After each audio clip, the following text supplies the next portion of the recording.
అప్పుడు ఆయన, నరపుత్రుడా, జీవాత్మ వచ్చినట్లు ప్రవచించు ఇట్లనము అన్నాడంట. అప్పుడు ప్రభు అయిన యెహోవా సెలవిచ్చేది ఏంటంటే, జీవాత్మ నలుదిక్కుల నుంచి హతులైన వీరు బ్రతుకున్నట్లు వారి మీద ఊపిరి విడువు, ఫూ అనమన్నాడు. అప్పుడు ప్రవచించగానట జీవాత్మ వారిలోకి వచ్చిందంట. వారు సజీవులై లేచి లెక్కింపశక్యము కాని మహాసైన్యమై నిలిచిరి. సైన్యం అంటే ఒక సైన్యం, మహాసైన్యం. ఇప్పుడు ఇది దేవుని సైన్యం కదా, బ్రతికిచ్చాడు కాబట్టి దేవుని సైన్యం. సరే, ఎండిపోయిన ఎముకలతో నిండినటువంటి అది వేరే సందర్భం. ఇక్కడ ఏంటంటే దేవుడు ప్రవక్తకు తన ప్రజల పరిస్థితిని తెలియజేశాడు. ఇలాంటి స్థితి నుంచి వారిని మహాసైన్యంగా ఎలా చేయగలడో చూపిస్తున్నాడు. ఈనాడు కూడా మనం కూడా ఎండిపోయిన వాళ్ళం, ఆత్మీయంగా రకరకాలైనటువంటి పరిస్థితుల్లో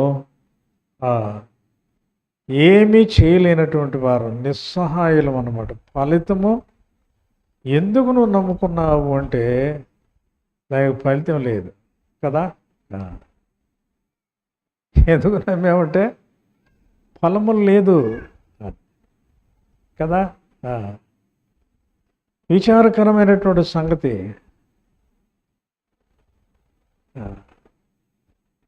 కాబట్టి మనల్ని దేవుడు రక్షించింది ఎందుకంటే ఫలాలు ఫలించేవారుగా ఉండాలని కదా.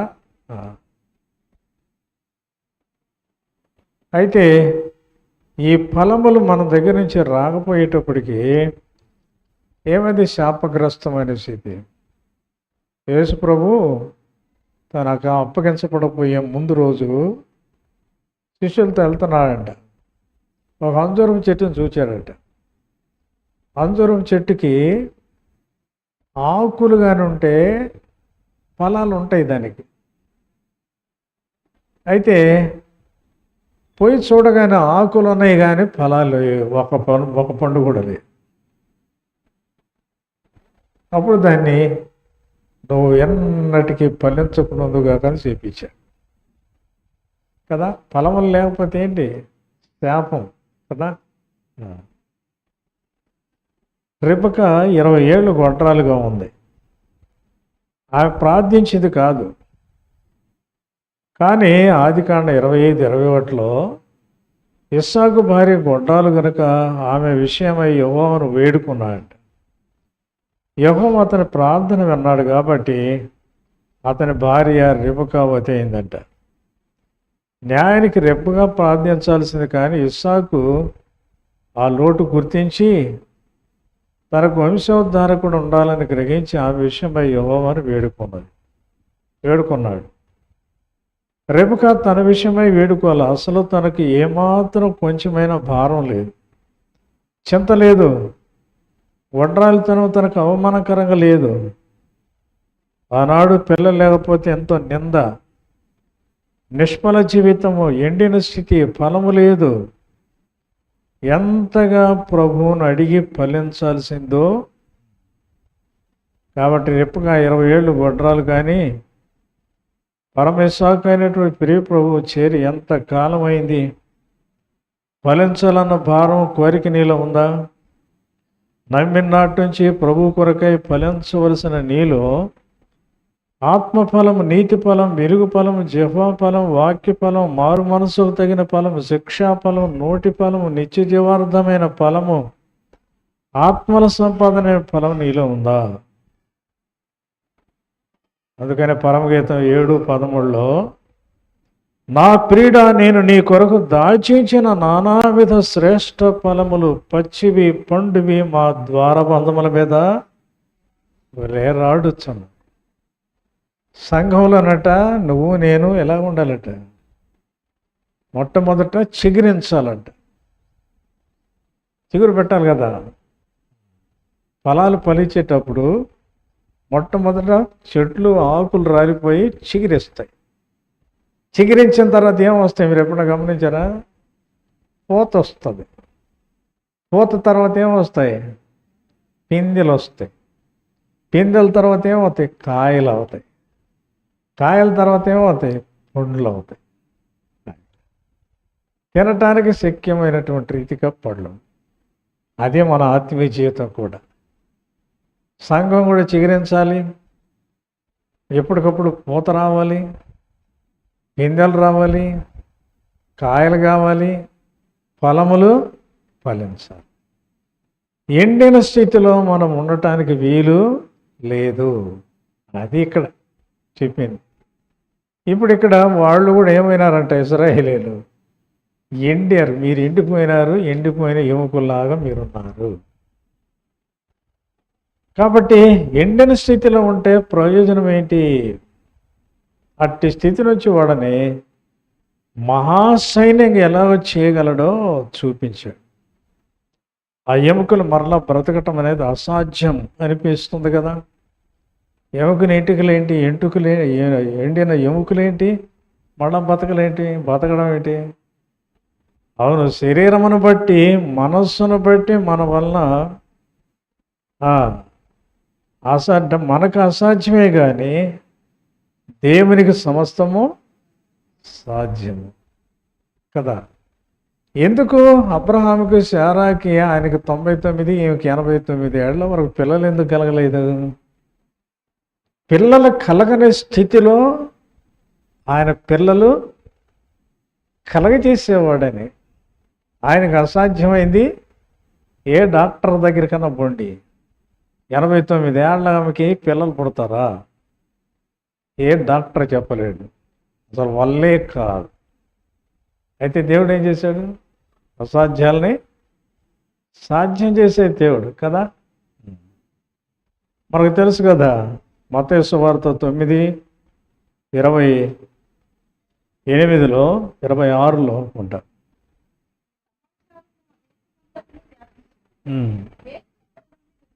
28 చదువు.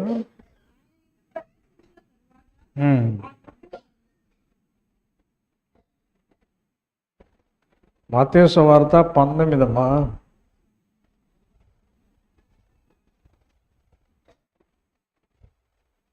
ఇప్పుడు మనుషులకు అసాధ్యమే కానీ దేవునికి అసాధ్యమైంది ఏది లేదని ఉంది.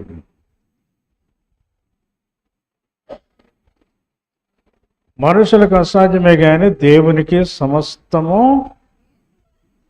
26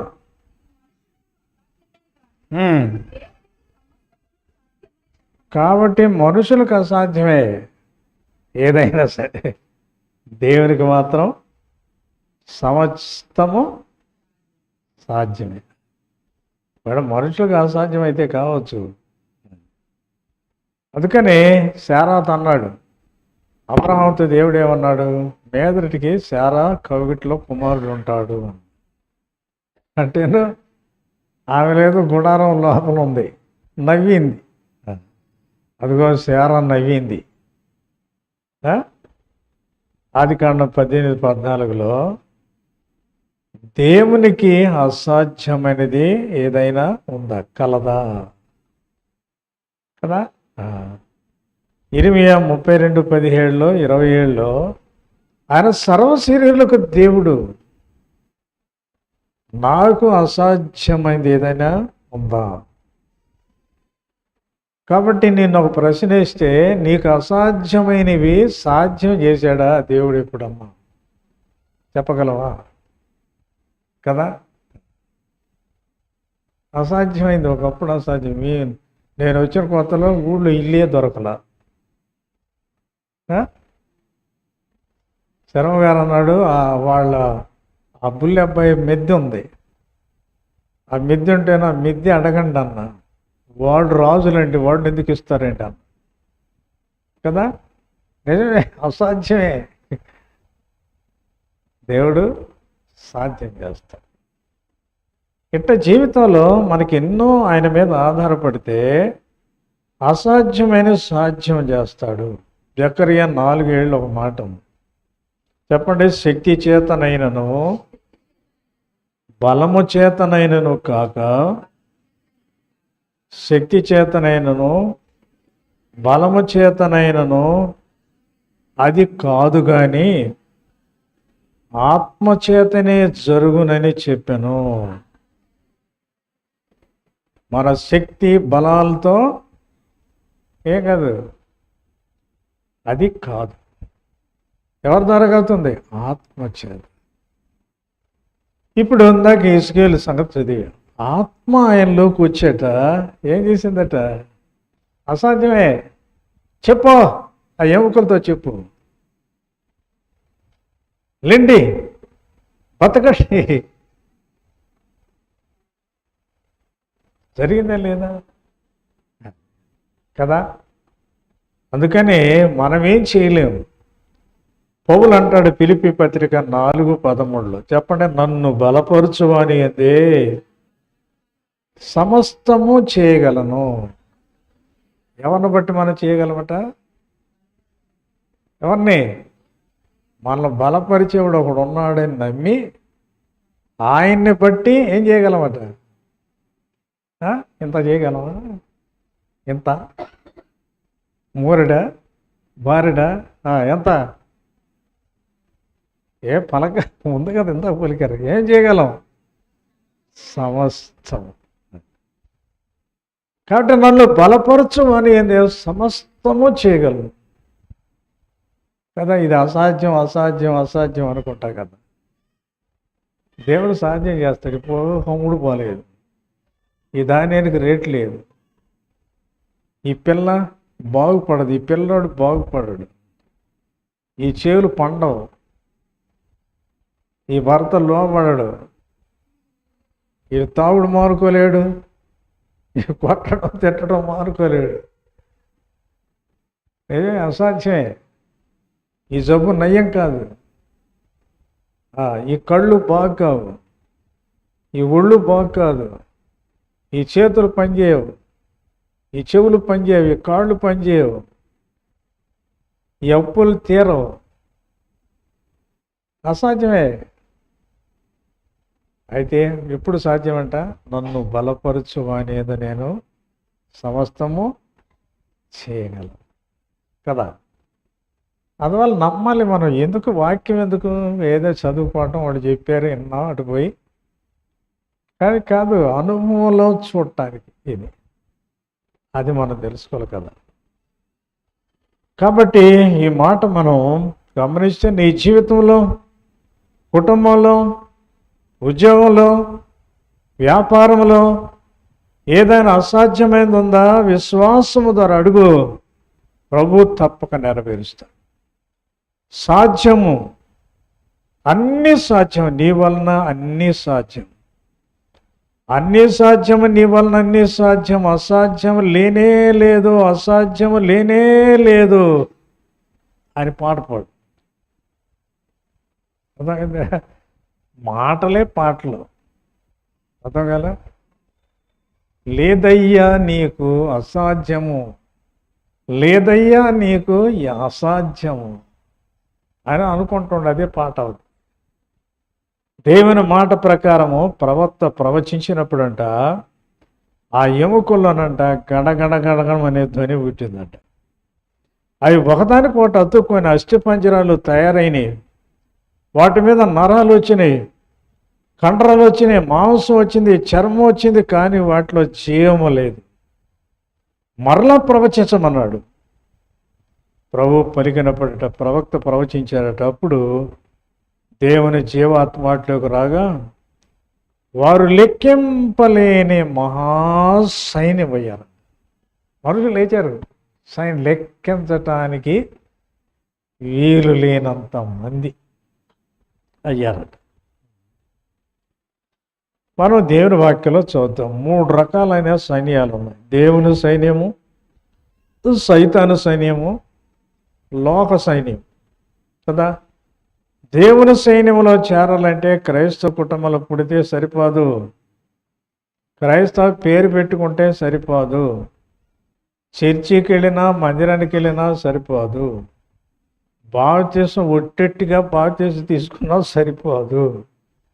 కానుకలు ఇచ్చినా సరిపోదు, దశమ భాగం నేను ఇస్తున్నా అన్నా సరిపోదు, నువ్వు దీర్ఘాలు హ్రస్వాలు ఎన్ని చేసినా సరిపోదు.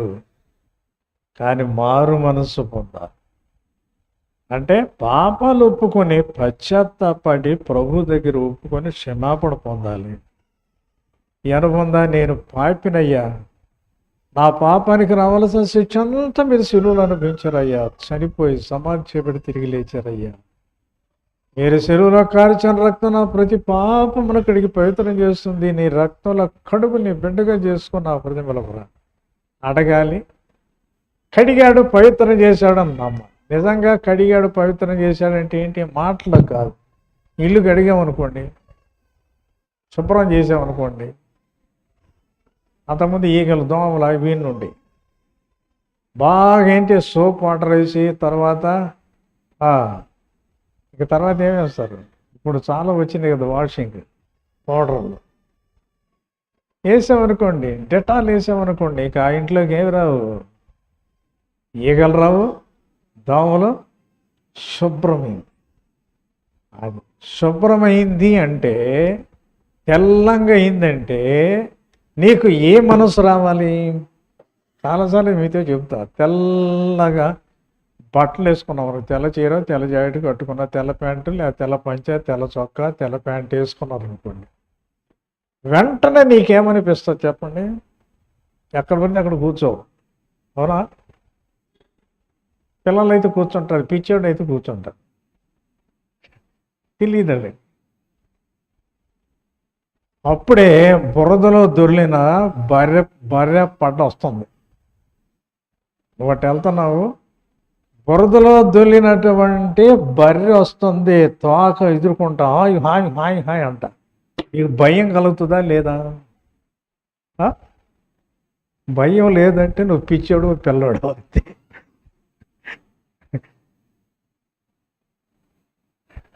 అర్థమైందా?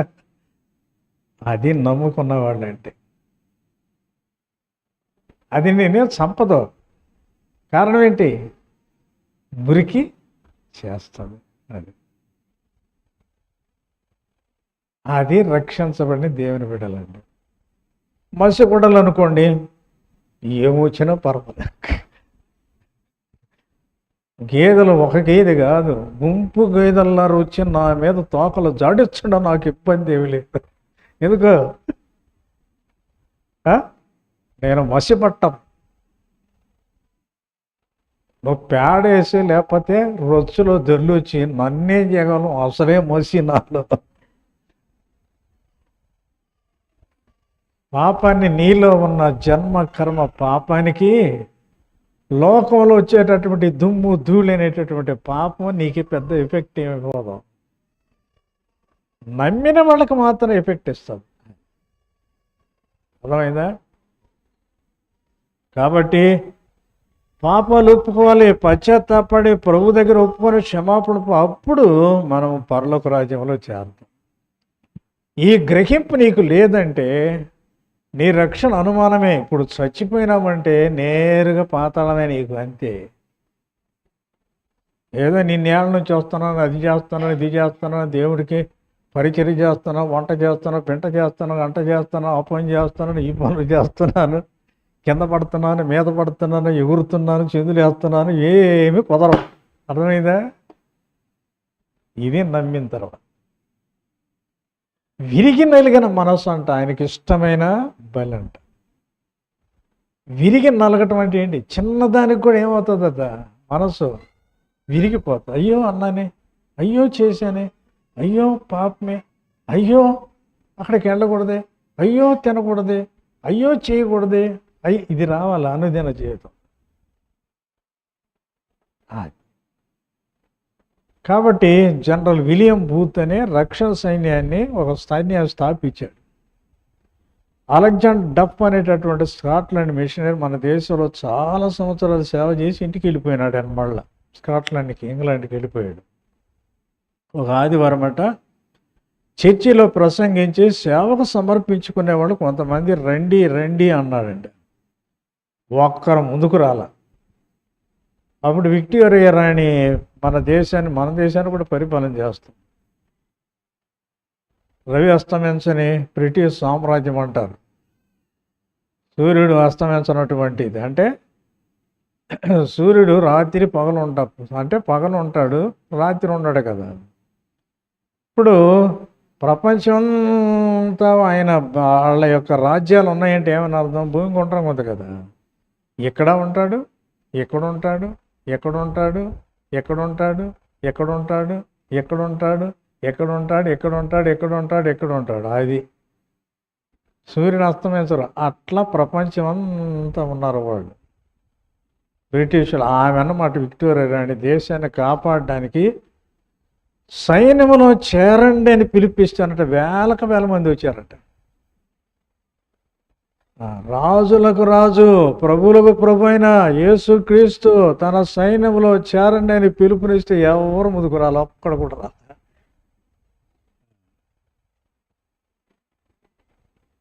అప్పుడు అంతా చెబుతూ ఆపటి పెద్ద ఆయన పాపడి పడిపోయాడు. తీసుకెళ్ళి రూమ్లో తీసుకెళ్ళి ఇంకా గందరగోళం అయిపోయింది. ఇప్పుడు నేను ఇక్కడ మా ప్రసంగం చేస్తా పడిపోయాను అనుకో, ఎట్టుంటుంది వాతావరణం? అమ్మో, అయ్యో అయ్యో, ఏమైంది అట్టయింది. ఇక అప్పుడు గదిలోకి తీసుకెళ్ళి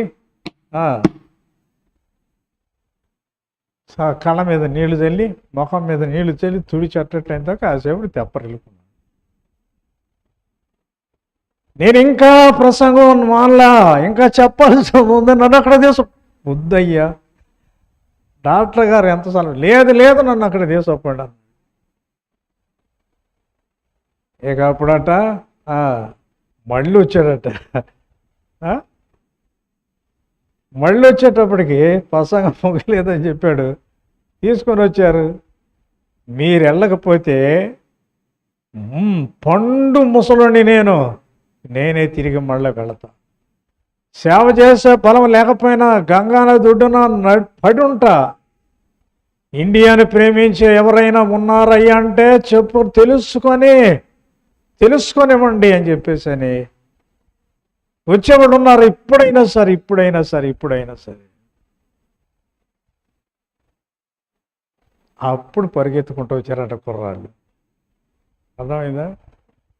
ఒక సందర్భం ఇంకొక ఆయన కూడా దేవుని సేవకి ఎట్టు వచ్చారని దాన్ని చెబుతుంది.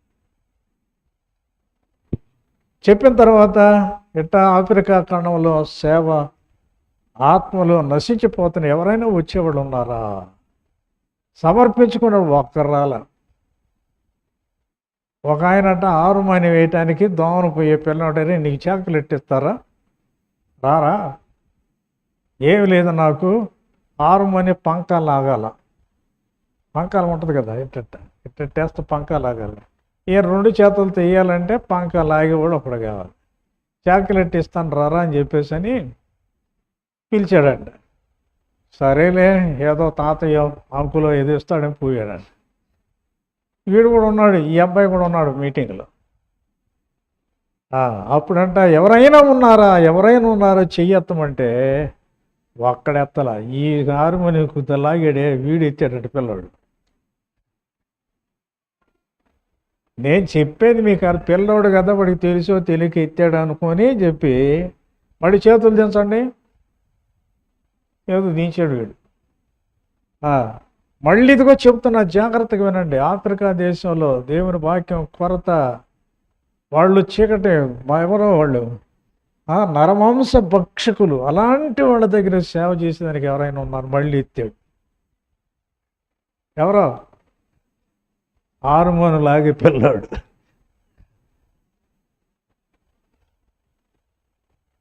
ఏంట్రా అంటే, అవును నాకు భారం ఉందన్నాడు.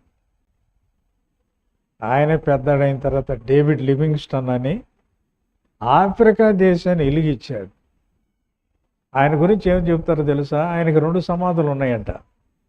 ఇదేంటి 2 సమాధులు? ఆఫ్రికా దేశంలో చచ్చిపోతే వాళ్ళు అన్నారు, ఆ ప్రజలు అన్నారు, ఇక్కడే పాతి పెట్టాలా ఆయన్ని అన్నారు. అప్పుడు వాళ్ళు ఇంగ్లాండ్ వాళ్ళు ఏమన్నారంటే, లేదు మరి మా బ్రిటిష్ వాడుగా మేము తీసుకెళ్తామంటే అప్పుడు అన్నారంట, ఆయన గుండె మాకివ్వండి, మిగతా శరీరాన్ని మీరు తీసుకోండి. ఇప్పుడు ఎన్ని సమాధులు ఉన్నాయి ఆయనకి? గుండె ఆఫ్రికాలో, మిగతా శరీరం అంతా ఇంగ్లాండ్కి వెళ్ళిపోయింది. అట్లా కదా, అలాగ ముందుకు వచ్చారట. యేసురాజు సైన్యంలో చేరింది. ఆయన కొరకు ఎవరు? సైన్యం అంటే ఏంటి? ఆయన కొరకు పోరాడేవాళ్ళు, ఆయన కొరకు నిలిచేవాళ్ళు, ఆయన కొరకు ప్రాణాలు సమర్పించుకునేవాళ్ళు, ఆయన కొరకు. అందుకని శిష్యులందరూ చివరి కొరకు ఏం చేశారట? అందరు ప్రాణాలు పెట్టినోళ్ళే.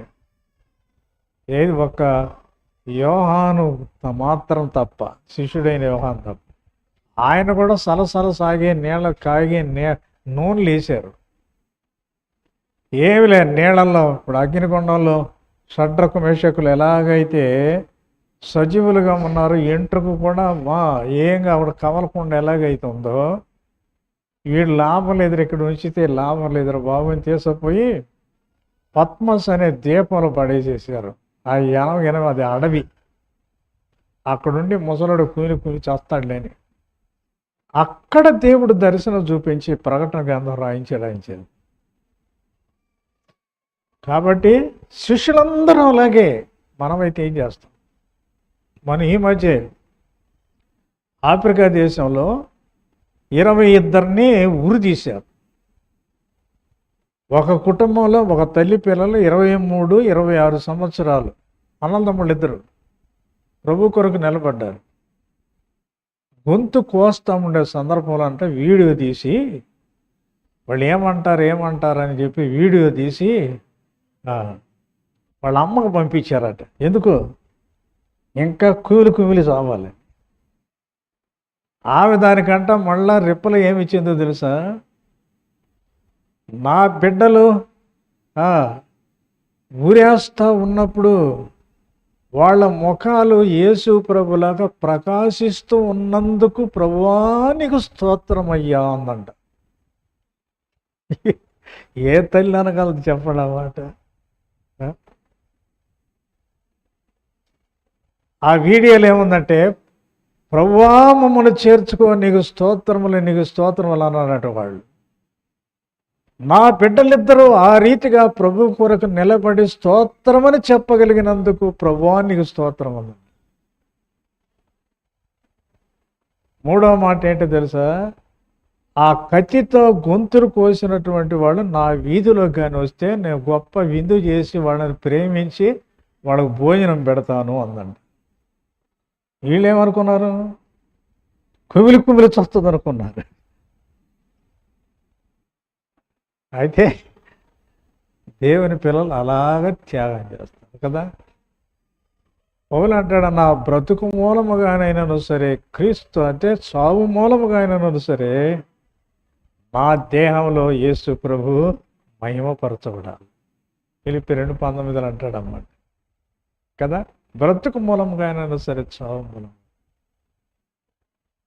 నా మట్టుకైతే బ్రతుకుట క్రీస్తు, చావు అయితే లాభం. బతికితే క్రీస్తు కోసం బతుకుతా, ఒక్క పూట బ్రతికిన పడలేదు. లేకపోతే చావాల్సి వస్తే చస్తా. ఉందా ఈ తీర్మానం? ఇది ఎవరు? ఏ సైన్యం? దేవుని సైన్యం అంటే అది. అర్థమైందా? కాబట్టి దేవుని సైన్యంలాగా మనం ఉన్నామా? రెండోది సైతాను సైన్యం కదా. మన దేశంలో కూడా సైతాను సైన్యంతో నిండిపోయింది. మంత్రగాళ్ళు, భూత వైద్యులు, చేతపడి చేసేవాళ్ళు, సోది చెప్పేవాళ్ళు, వాస్తు చూసేవాళ్ళు, మంచి రోజు చెడ్డ రోజు అని అడిగేవాళ్ళు, అమావాస్య పూర్ణము ఏ రోజు, తిథి ఏంటి, నక్షత్రాలు ఏమిటి, అవేమిటి ఇవేంటి అని అడిగేవాళ్ళు లేరా? చెప్పండి. పాము గరిచింది అనుకోండి, పాము తిరిగింది అనుకోండి, ఎక్కడికి వెళ్తాం? రాగులు మంత్రం పెట్టేవాళ్ళు ఎక్కడ ఉన్నారో వెళ్తాం. చూసారా? వాక్యం చెబుతుంది, కీడు నీ మీదకి వచ్చును, నీ మంత్రించి దానిని పోగొట్టుకుని జాలం. నక్షత్ర సూచికలు, మాసచర్య చెప్పువారు, నీ ఎదుట నీ మీదికి వచ్చేటటువంటి రాకుండా తప్పించి రక్షిస్తారేమో ఆలోచన చేసుకో. కీడు వస్తుంది నీ మీదకి, మంత్రించి దానిని నీవు పోగొట్టుకొన జాలం కదా. కాబట్టి మంత్రాలు పెడితే తంత్రాలు పెడితే అవి నీ దగ్గర నుంచి పోవు. రండి యెషయా గ్రంథం 47వ అధ్యాయం. యెషయా 47:11. కీడు నీ మీదకి వచ్చును, నీవు మంత్రించి దానిని పోగొట్టుకుని జాలవు. ఆ కీడు నీ మీద పడును, దానిని నీవు నివారించలేవు. నీకు తెలియని నాశనము నీ మీదకి అకస్మాత్తుగా వచ్చును. నీ బాల్యము నుంచి నీవు ప్రయాసపడి అభ్యసించిన నీ కర్ణ పిశాచ తంత్రము. కర్ణ పిశాచ తంత్రం అంటే ఏంటి? సోది. ఇప్పుడు పోయారులే ఒక మేము వచ్చిన కొత్తలో సోది అమ్మ సోది అంట వస్తుంది. సోది చెప్తారు కదా. ఒకవేళ నీకు ప్రయోజనములగునేమో, ఒకవేళ నీవు మనుషులను బెదిరింతువేమో, విస్తారమైన యోచనలను వలసి ఉన్నావు. జ్యోతిష్కులు, నక్షత్ర సూచికలు, మాసచరి చెప్పువారు నిలవబడి నీ మీద కూర్చునివి రాకుండా నేను తప్పించి రక్షించదురేమో ఆలోచించుకును. ప్రభు నమ్ముకుంటాం కానీ మాకు మొక్కుబడి అంటారు కొంతమంది. ఏం మొక్కుబడి? సైతాన్ మొక్కుబడిని ఏం చేస్తాయి? నేను మనమే భయపడమనిలే. ఇర్మీయా గ్రంథం 10వ అధ్యాయం. ఇర్మీయా గ్రంథం 10వ అధ్యాయం ఏంటో తెలుసా? 5వ వచనం 2వ భాగంలో, అవి తాటి చెట్టు వలె, 5వ వచనం 10:5, అవి తాటి చెట్టు వలె తిన్నగా ఉన్న పలుక నేరవు నడువవు కనుక వాటిని మోయవలసి వచ్చిన వాటికి భయపడకూడే. చెప్పండి మాట. అవి హాని చేయ నేరవు, మేలు చేయట వాటి వలన కాదు. ఇంకెందుకు అవి? హాని చేయవు, మేలు చేయవు, ఎందుకు చెప్పండి? అది లోకంలో చెప్తుంది కదా. అసలు అంతకుముందు ఎవరైనా ఉంటే ఆ దినాల్లో ధర్మశాస్త్ర ప్రకారము వాళ్ళు ఏం చేయాలో తెలుసా? లేవియాకాండం 19:21 చూడండి. లేవియాకాండం 19వ అధ్యాయము 21వ వచనం.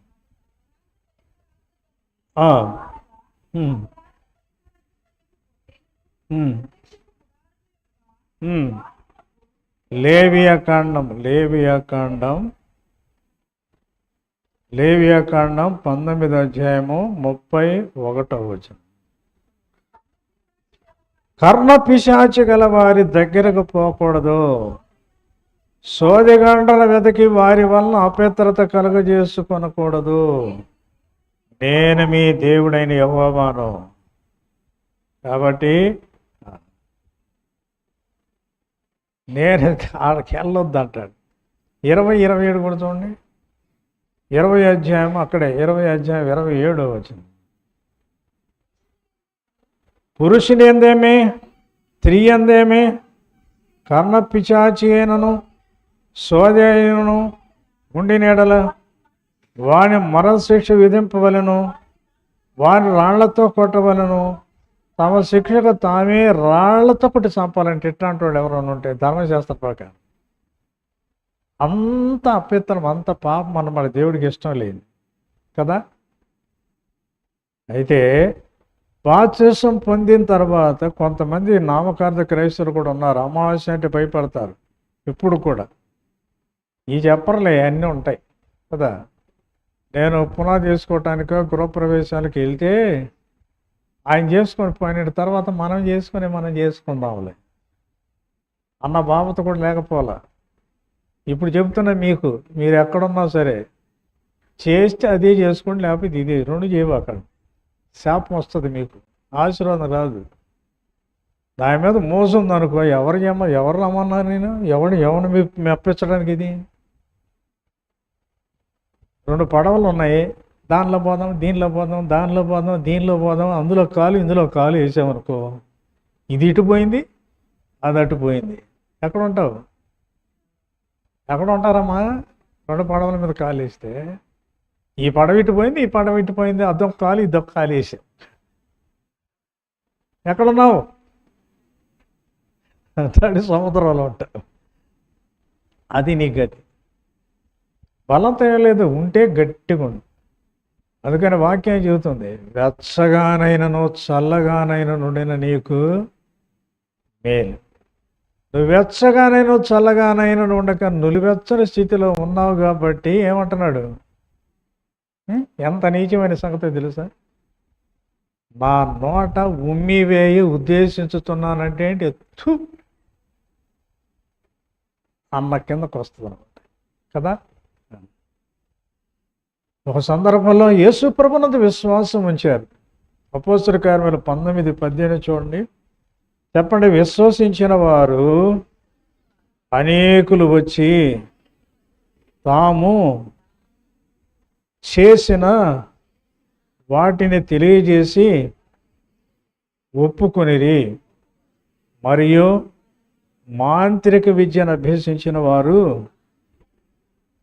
అనేకులు తమ పుస్తకములను తెచ్చి అందరి ఎదుట వాటిని కాల్చివేసిరి. వారు లెక్క చూడగా వాటి వెల 70,000 వెండి రూకలయ్యను. మొదటి శతాబ్దంలో అంటే 65-75 క్రీస్తు శకం 65 అంటే ఇప్పుడు దగ్గర దగ్గర 1900 సంవత్సరాల కిందట సంగతి. 1900 సంవత్సరాల కిందట ఎంత చెప్పండి? మీకు ఉదాహరణ చెప్పనా? 70లో బంగారం 184 సెవర కాదు 10 గ్రాములు. ఎంత? 184 రూపాయలు 70లో, 1970 సంవత్సరాలు. ఇప్పుడు ఎంత? కొనలేదు ఇప్పుడే.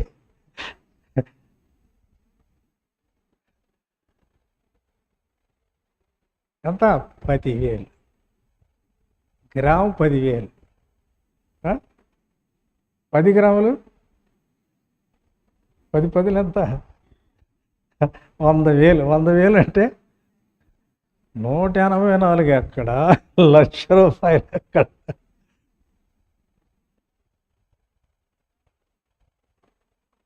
ఆ లెక్కన కట్టండి. 50,000 అప్పుడు 50,000 అంటే ఇప్పుడు ఎంత?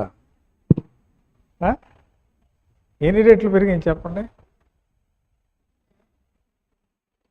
18 5లు 90 కదా. 18 కాదు 20, 25లు 100, 20 రెట్లు అన్నమాట. ఆ 50,000ని 20 రెట్లు పెడితే ఎంత అవుతుంది చెప్పండి?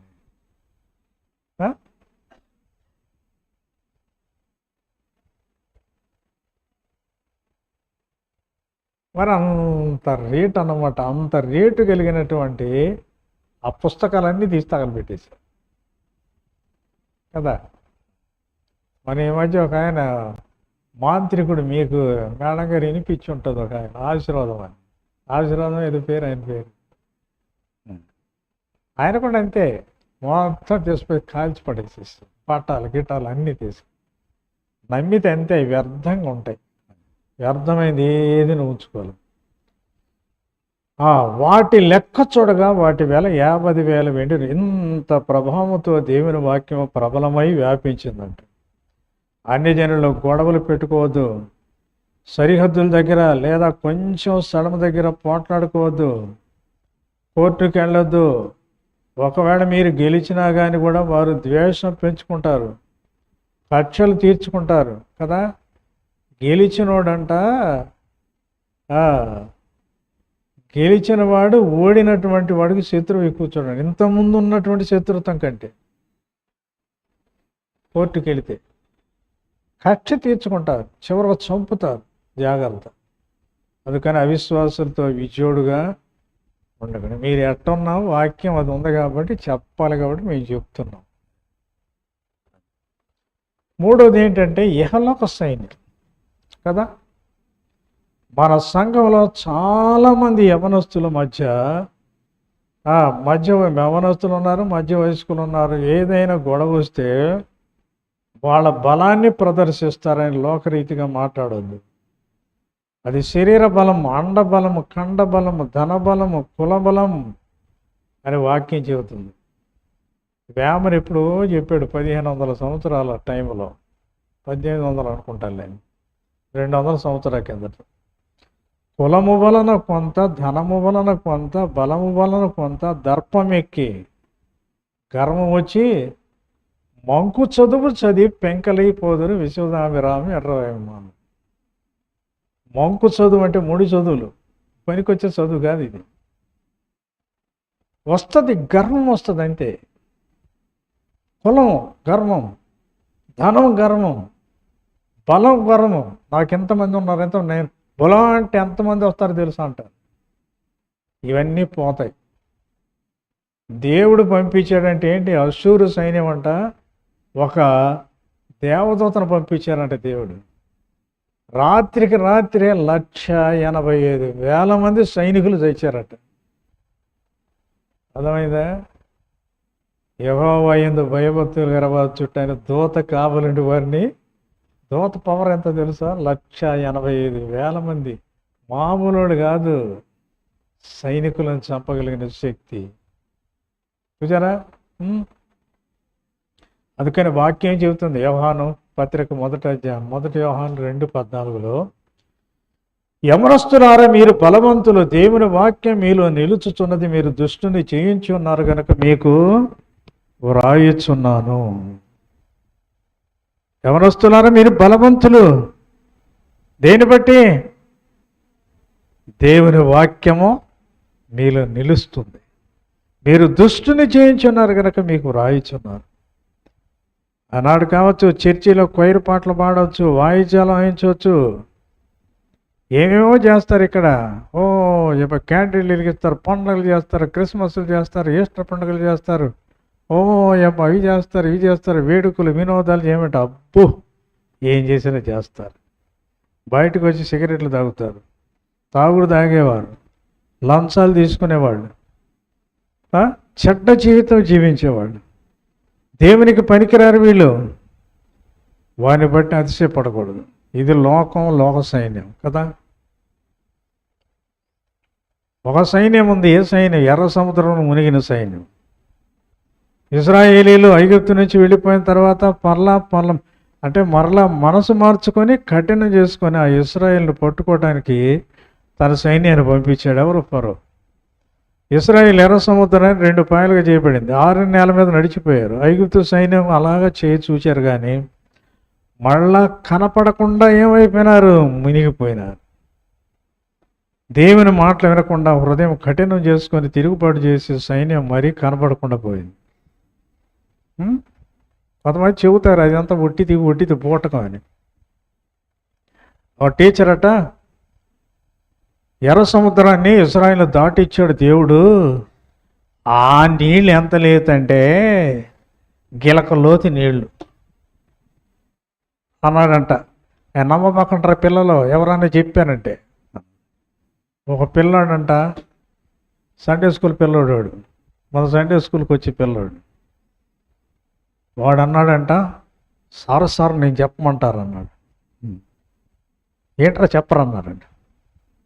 గిలకల్లోతు నీళ్లల్లో మరో సైన్యాన్ని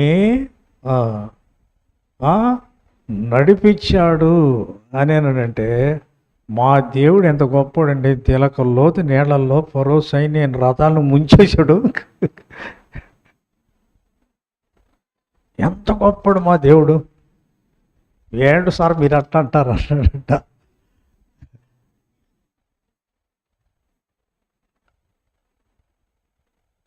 చూచారా? అంటారు అది సాధ్యం అసాధ్యం అని. దేవుడు వాక్యాలు ఉన్నదన్నట్టుగా మనం నమ్మాలి కదా.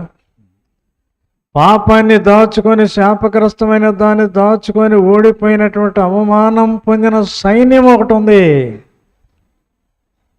ఎరుకొని జయించారు, ఆయన మీదకి వెళ్ళటానికి ప్రయత్నం చేశారు.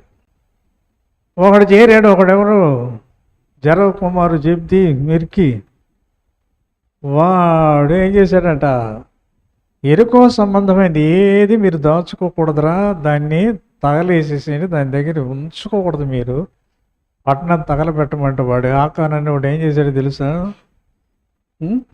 ఒక షేనారు వస్త్రం, చైనా వస్త్రం భలే బాగుంది, కొత్తది, బంగారు కమ్మి బాగుంది, తల కొత్తది, తర్వాత కొంత వెండి మొత్తం తీసుకుపోయాడు, గుంట తీసి గుంట పెట్టి గుడారంలో దాచాడు కదా. వెంటనే వీడు హాయి అనే పట్టణం మీదకి గ్రామ పట్టణం అది కూడా వెళ్ళేటప్పటికి వాళ్ళు అదరగొట్టేసేసి 36 మందిని చంపారు. అపజయము, అవమానం, మరణము యెహోవా ఏడ్చాడు. అయితే తిరుగుబాటు శవితమైన దాన్ని ప్రభు చూపించాడు. ఎందుకయ్యా విరబోసుకుంటావు, శపితమైంది తెచ్చుకున్నప్ప అడుగు. అప్పుడు ఆకాన్ అనేవాడు ఎరుకో పట్టణంలో శపితమైనటువంటి ఎన్ని బంగారం షేనారు వస్త్రం చూచి ఆశించి దొంగిలించి గుడారంలో తవ్వి పూడి చేశాడు. దేవుడు ఒప్పుకోవటానికి అవకాశం ఇచ్చినప్పటికీ ఒప్పుకోలే. చివరికప్పుడు పేరు చెబితే అప్పుడు ఒప్పుకున్నాడు. శిక్ష తప్పల. అతని కుటుంబం, అతని పశువులు ఈడ్చుకొని పోయి లోయలో వేసి రాళ్లతో కొట్టారు, అగ్నేసి కాల్చారు. దానికి ఆకోరు లోయ అంటారు. యెహోషువ గ్రంథం 25-26 వచనాలు, 7:25-26. ఆకోరు అనే మాట శ్రమ అంతే. ఆ సైన్యంలో నువ్వు చేరావా, శ్రమ అంతే. దేవుడు చెప్పినట్టు చేయకపోయావా, శ్రమ అంతే. నీకు గుర్తుపెట్టు. ఒక సందర్భంలో మందసం అన్యులు అన్యులైన ఫిలిష్తీయుల చేతికి అప్పగించిన సైన్యం. ఫిలిష్తీయులు వచ్చారు, ఇశ్రాయేలు సైన్యం పోయింది యుద్ధానికి. ఇశ్రాయేలు సైన్యం పోయి ఏం చేశారు, వాళ్ళు లక్షల మంది ఉన్నారు, వీళ్ళు మాత్రం ఏదో కొద్ది మంది ఉన్నారు. వీళ్ళు ఓడిపోతాం అనుకుని వీళ్ళు ఏంటంటే మందసం తీసుకపోతే మనం గెలుస్తాం అన్నారు. అప్పుడు మందసం తీసుకుపోయారు ఎక్కడికి, సైన్యంలోకి, యుద్ధ భూమిలోకి. అటు సైన్యం ఇటు సైన్యం. అప్పుడు ఏం జరిగింది, అమ్మో వాళ్ళకి భయం వేసింది. అమ్మో సముద్రాన్ని పాయలు చేసిన దేవుడు, ఆ రాజులు నీ రాజుల్ని చేయించిన దేవుడు, మన్నా కురిపించిన దేవుడు, బండలో నీళ్లు రప్పించిన దేవుడు, మధ్యలో రాజులను, బలమైన రాజులను జయించినటువంటి దేవుడు, అయ్యో మన మధ్యకు వచ్చాడు, మన మధ్యకు మనకేమన్నా. అయినా సరే ధైర్యం చేసి దాన్ని పట్టుకెళ్ళారు. అప్పుడు ఏమైందో తెలుసా, మందసం యుద్ధంలోనికి మోసుకొని పోయి ఈసారి ఏలి కుమారులు కొప్పిన ఫినెహాసులతో పాటు, అదే మొదటి సమయంలో 4:10-11 చదువుతాం, 30,000 మంది మరణించారట. ఏలి కుమారులు హోపిని ఫినెహాసులు వాళ్ళు కూడా చచ్చిపోయినారు. ఏలి కూడా మరణించాడు. ఆమె ఎవరో కోడలు, ఆ సమయంలో కోడలు ప్రసవిస్తుంది, తన కుమారునికి ఈకోబాద్ అని పేరు పెట్టింది. దాని అర్థం ఇజ్రాయెల్ నుంచి ప్రభావం తొలగిపోయిందని. బైబిలు చేతులు పట్టుకోవటం, తల వెంట్రుకలు పెట్టుకోవడం, కింద పెట్టుకోవటం ఇవన్నీ చేస్తారు కొంతమంది. బైబిల్ చేతిలో పెట్టుకున్నా లేదు, తల కింద పెట్టుకున్నా లేదు. హాస్పిటల్లో ఉన్న రోగి దగ్గర ఏం పెడతారు, తల కింద పెట్టుకోయి, తల కింద పెట్టుకోయి, తల కింద పెట్టుకో, తల కింద పెట్టుకుంటే నీకేం వస్తుంది కదా. తల కింద పెట్టుకున్నా లేదు, చేత పట్టుకున్నా లేదు,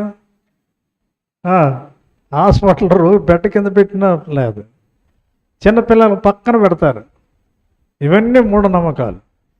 చచ్చిపోయిన వాడి పెట్టెలు కూడా పెడతారు కొంతమంది బైబిళ్ళు కదా.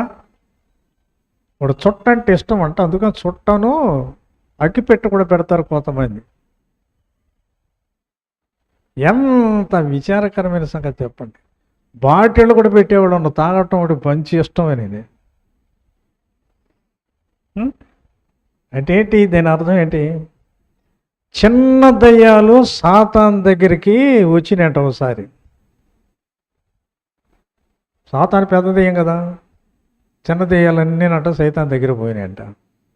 పట్టుకొని పోయితేను అప్పుడు అన్నయ్య అంట చిన్న దెయ్యాలు వాళ్ళందరూ బైబిల్ పెట్టుకొని వస్తున్నారు సార్ అని చెప్పినప్పుడు సైతాన్ అన్నాడంట, మీరు మరలా వెళ్ళి బైబిల్ చేతిలో ఉన్నాయా హృదయంలో కూడా ఉన్నాయా చూసిరంటరా. ఏమని చెప్పాడు? బైబిల్ చేతిలో ఉన్నాయా హృదయంలో ఉందా? వాళ్ళు పోయారట. పోయేటప్పటికి ఏమైంది? దయ్యాలు వచ్చి చూసినప్పుడు అంట హృదయంలో దేవుని వాక్యం లేదు, హృదయంలో ఉండాలి కదా, అంటే వాక్య ప్రకారం నడుచుకోవాలి. అందుకని రోమా 2:13 చెప్పండి. ధర్మశాస్త్రం వినువారు లేక చదువువారు నీతిమంతులుగా ఎంచబడరు కానీ ధర్మశాస్త్రమును అనుసరించి ప్రవర్తించువారే నీతిమంతులుగా ఎంచబడుదురు. ఎవరంట నీతిమంతులు? ధర్మశాస్త్రమును అనుసరించేవారు. ఒకసారి పాక్షు దొరగారంట బైబిల్ చెప్తున్నాడంట. బైబిల్ చేతిలో తీసుకొని చింపి పడేసి ఇక చెప్పు చూద్దాం అన్నాడంట. అప్పుడు అంట బైబిల్ లేకుండా టక టక టక టక టక చెప్పేశాడంట. వీళ్ళకి ఆశ్చర్యమైందంట. ఆశ్చర్యం అయ్యేటప్పటికి ఏంట్రా అనేటప్పటికి అప్పుడు అన్నాడంట, ఏయ్ బైబిల్ కాదురా, ఇక్కడ రాసి ఉన్నాయి అవన్నీ, వాటిని చెంచంటరా, వాటిని కొట్టేయండి చూద్దాం అన్నాడు. ఈ మాట ధైర్యంగా చెప్పగలవా? చెప్పండి. బైబిల్ చేతులు కాదు. సాధు సుందర్ సింగ్ గారు ఒక మంత్రికుడు అంటే మంత్రాలు చదువుతూ బెదిరిస్తున్నారు ట్రైన్లో జనాలని. సాధు సుందర్ సింగ్ గారు కొత్త నిబంధన తన కోడి జేబులో పెట్టుకున్నాడు. అక్కడ చెప్తుంటే ఈ మంత్రాలు పనిచేయటల్లా. వాడికి అనుమానం వచ్చింది. ఈయన కాముగా ఉన్నాడు, ఈయన కూడా స్వదేశంలోనే ఉన్నాడు. ఏంటి అంటే వాడికి తెలుసు బైబిల్ ఉన్న చోట మంత్రాలు పనిచేయవు. ఆ బైబిల్ ఏమన్నాడంట, సరే తీసుకోమన్నాడంట. మళ్ళీ ప్రయోగిస్తుంటే పని చేయటల్లా. ఎందుకు? ఆయన హృదయం అంతా మనసు అంతా దేవుని వాక్యమే కదా. ఇక అప్పుడు నా వల్ల కాదు బాబు అన్నాడంటాడు. అందుకని దైవశక్తి ముందు ఈ మంత్రాలు తంత్రాలు ఈ శక్తులు ఏవి పని చేయవు. అందుకని దేవుడు ప్రవక్తను ఎండిపోయిన ఎముకలు కలిగిన లోయలో దింపాడు. ఆ ఎముకలు పూర్తిగా ఎండిపోయినాయి. చచ్చిన స్థితిలో ఉన్నటువంటి ఇశ్రాయేలు చూపిస్తుంది. అనేకులు ఈ దినాల్లో చచ్చిన స్థితిలో ఉన్నారు. సంఘాలు చచ్చిన స్థితిలో ఉన్నవి. దేవుడు ఒకరోజు రాజుతో సెలవిచ్చాడు, చచ్చిన వాడని కదా. అబీమెలెకు ఎవరిని తీసుకుపోయాడు? శారాన్ని తీసుకుపోయి ఇంట్లో పెట్టుకున్నాడు. అప్పుడు దేవుడు తనకు ప్రత్యక్షమే అన్నాడు. రాత్రి వేళ దేవుడు స్వప్నంలో అబీమెలెకు దగ్గరికి వచ్చి ఏమన్నాడు తెలుసా? ఆమె విషయంలో నీవు చచ్చిన వాడు వచ్చాడు. ఆదికాండం 20:3 కాబట్టి ఒక స్త్రీ నీవు నీ ఇంట చేర్చుకునే స్త్రీ ఒక పురుషునికి భార్య కనుక ఆమె నిమిత్తము నీవెవడవే చచ్చినవాడు సుమా.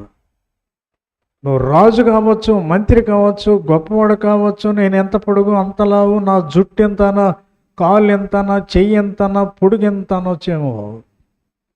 పాపం చేసే నీవు ప్రతి వాడివి, ప్రతిదాని చచ్చిందనివే.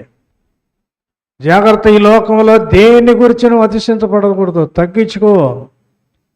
పౌలు భక్తుడు ఎఫెసు సంఘానికి రాస్తూ పాపంలో ఉన్నటువంటి వాడిని ఏమన్నాడు?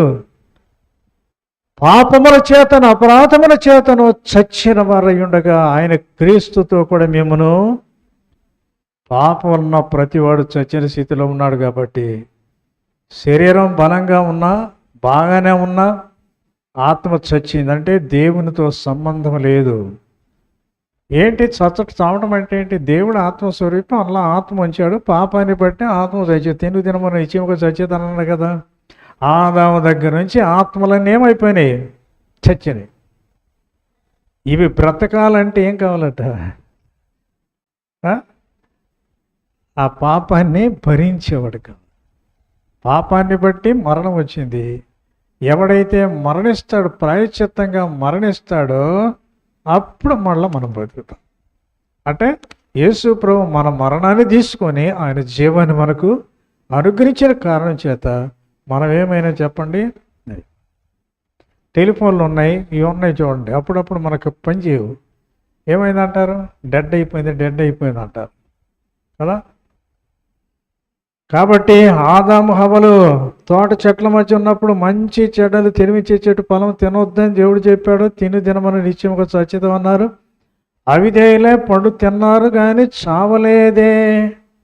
శరీరంలో చావల, ఆత్మలో చచ్చిపోయారు. దేవునితో సంబంధం తెగిపోయింది. ఆదామా అని పిలిచినప్పుడు భయపడి దాక్కున్నాడు. దేవుని మహిమను కోల్పోయా, అంజరు పాకులతో వస్త్రాలు కుట్టుకున్నాడు. ఎంతో భయంకరం ఇది. అదే చచ్చిపోవడం అంటే. అది యేసు ప్రభు మనందరి కొరకు చెందించిన రక్తం ద్వారాగా, చెల్లించిన ప్రాయశ్చిత్త బలి ద్వారాగా మనం బ్రతికాము. దేవుడితో దగ్గర సంబంధం మనకు కలిగి ఇప్పుడు ఏమంటున్నాం? గలతీ 4:6 అబ్బా తండ్రి అని మొరపెట్టే స్వాతంత్రం, తండ్రి నాన్న డాడీ అని పిలిచేటటువంటి స్థితి మనకి ఇచ్చాడు. పౌలు భక్తుడు తిమోతికి రాస్తూ, ఈ రోజుల్లో వాళ్ళకేమయ్యా, వాళ్ళకేమమ్మా కారులో తిరుగుతున్నారు, వాళ్ళకేమమ్మా ఏసీల్లో తిరుగుతున్నారు, ఏసీ రూమ్లు ఉంటున్నారు, వాళ్ళకేమమ్మా ఒంటి నిండా బంగారం, వాళ్ళకేమమ్మా వేల ఎకరాలు ఉన్నాయి, కోట్లు డబ్బు, వాళ్ళకేమమ్మా. 1 తిమోతి 5:6 చెప్పండి. సుఖభోగముల యందు ప్రవర్తించున్నది బ్రతుకుచుండియు చచ్చిన దయ్యుండును. ఈ సుఖభోగాల్లో జీవించే వాళ్ళందరూ ఎవరట?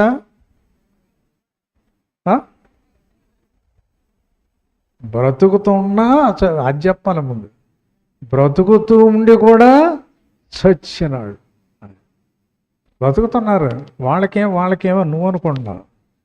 బతుకుతున్నారు కానీ ఏంటి వాళ్ళ స్థితి? చచ్చిన స్థితి. ఈ లోకంలో మనం కేవలం సుఖభోగాలు పొందడం మాత్రమే కాదు, కానీ ప్రభు నిమిత్తము శ్రమ పడుటకు పిలువబడ్డాం. అందుకని 2 తిమోతి 2:3-12 చెప్పండి. క్రీస్తు యేసునందు సద్భక్తితో బ్రతకను ఉద్దేశించు వారందరూ హింస పొందురుదురు. అందుకని హింస అంటే అదేమీ కాదు. అందుకని ఒక ఆయన it is not happiness but holiness అన్నాడు. అది సంతోషం కాదు, పరిశుద్ధత. గెచ్చమైన తోట వేదనతో రోదనతో యేసుప్రభు ప్రార్థన చేశాడు. మనకు తెలుసు కదా, ఎబ్రీ 5:7-8 శరీరధారి అన్న దినముల్లో మహారోదనతోనూ కన్నీళ్లతోనూ తను మరణం నుంచి రక్షించగలవనికి ప్రార్థనలు యాచనలు సమర్పించి భయభక్తులు కలిగి ఉన్నందున ఆయన అంగీకరించబడేను. చూచారా, ఆయన కుమారుడయ్యుండి తాను పొందిన శ్రమల వలనంట విధేయత నేర్చుకున్నాడు. దేవుడు సంఘాన్ని ఉద్దేశించి చెప్పిన మాటలు ఏంటో తెలుసా? ప్రకటన 3:1 చెప్పండి. జీవించుచున్నావన్నా పేరు మాత్రమే నీకున్నది కానీ నీవు మృతుడవే. నీ క్రియలు నేను ఎరుగుదును. ఏమేమో చేశానో చెప్పొచ్చు. నువ్వు మృతుడవే. ఈనాడు చెట్టు పేరు చెప్పి కాయలు అమ్ముకుంటున్నారు చాలామంది. అంటే ఏంటి? ఏదో ఒక సంస్థ పేరు చెప్పుకొని బతకొద్దు. అన్నీ చెబుతారు టీవీల్లో. మేము కూడా ప్రయాసపడుతున్నాం, సేవ చేస్తున్నాం, ఎంతో ఖర్చుతో కూడింది కాబట్టి ఈ నంబర్కి ఫోన్ చేయండి, ఈ నంబర్కి ఏదైనా సహాయం. 2 అకౌంట్లు ఇస్తాడు. ప్రార్థనల అకౌంట్ ఒకటి, చందాల అకౌంట్ ఒకటి. దేవుడు దరిద్రుడు అడుక్కునేవాడా? చెప్పండి. కాబట్టి పూర్వ సంగతుల మీద ఆధారపడకూడదు. ఒకప్పుడు నేను ప్రార్థన చేస్తే దయ్యాలు పారిపోయాయి, దయ్యాలు చూచి నేను ఇప్పుడు నేను దయ్యాలు చూసి పారిపోతున్నాను అలాగ అనకూడదు. దినదినము కాదు, నిమిషము నీవు ఎదుగుతున్నా ఉండాలి. ఈ రోజు కంటే రేపు ఉన్నతమైన మెట్టులో ఉండాలి దేవుని దయ వలన కదా. 1990 జనవరి 6వ తేదీన ఇక్కడ ఆరాధన బల్ల ప్రారంభించింది. గుర్తు పెట్టుకోండి. ఎప్పుడు? అప్పుడు ఎంతమంది? కొద్ది మంది ఉండి ఉంటారు. తెలుసా వీళ్ళకి? 1990 ఆంజనేయులు లాంటి వాడు ఉండి ఉంటాడు. 1990 జనవరి 6వ తేదీన మనకు పూరి మందిరంలో యోహాను గారు వచ్చి ఆరాధన బల్ల పెట్టాడు. ఇప్పటికి ఎన్నాళ్ళు? 90, 2000, 2010, 2020, 30. ఇప్పుడు ఎన్ని? 20, 30. మళ్ళా జనవరి 6, 30. 5 సంవత్సరాలు. ఇప్పుడు 6 నెలలు ఇక్కడ ప్రారంభించి కదా. ఈ సేవలో అనేకులు రక్షించబడ్డారు, విడుదల పొందారు. ఎన్నో కుటుంబాలు కట్టబడి వాళ్ళు చాలామంది దేశ విదేశాల్లో కూడా ఉన్నారు. ఇప్పుడు దేవుని మహిమపరుస్తున్నారు. అయితే వీటన్నిటికంటే గొప్ప కార్యం ఇంకా చూడాలని ప్రభు కోరుతున్నాడు కదా. అది చెప్పడం పని లేదు. ఎంతో తగ్గించుకొని విరిగిన హృదయంతో సేవ చేయడానికి సిద్ధపడాలి. అయ్యా, ఈ రోజుల్లో ఈ సేవ పని పరిచర్య చేసేదానికి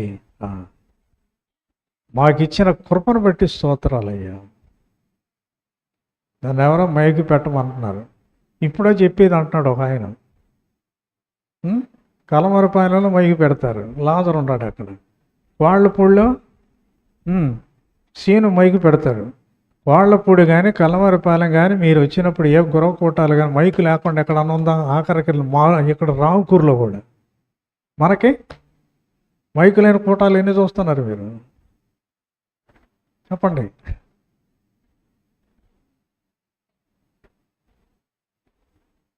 మైకు ద్వారాగా 4 వింటారు. అరే నువ్వు బాబు అక్కరా, నువ్వు వెళ్ళబాకు, నువ్వు వెళ్ళబాకు. ఆ మాటలు అక్కడే వినాలి, బయటికి కనపడకూడదు. సైతాను దోతవా కాదా నువ్వు చెప్పు. సైతాను సాధనంగా వాడబడుతున్నావా లేదో చెప్పు. ఇప్పుడు నువ్వు 10 మంది అంటారు నీకు దేవుడు ఇచ్చాడు అది, అయినా నువ్వు చెయ్యవు. ఏం ఆశీర్వదించబడతావు నువ్వు? మనకిచ్చిన వరాల్ని సేవలో వాడుకోవాలి, చేసుకోవాలి. ప్రభు అన్నాడంట, ఎవరన్నా మాకు చెబితే మేము చేయమా? పొలం ఉంటే మేము రామా? చెప్పండి, మేము ఎందుకు వస్తాము? పిలవని పేరంటానికి ఎట్టొస్తాము? వాక్యం అది చెప్పటల్లా. నా కొరకు ఎవడు పోవును, నేను ఎవరిని పంపేదనంటే యెషయా 6 మంది చదువుతాను.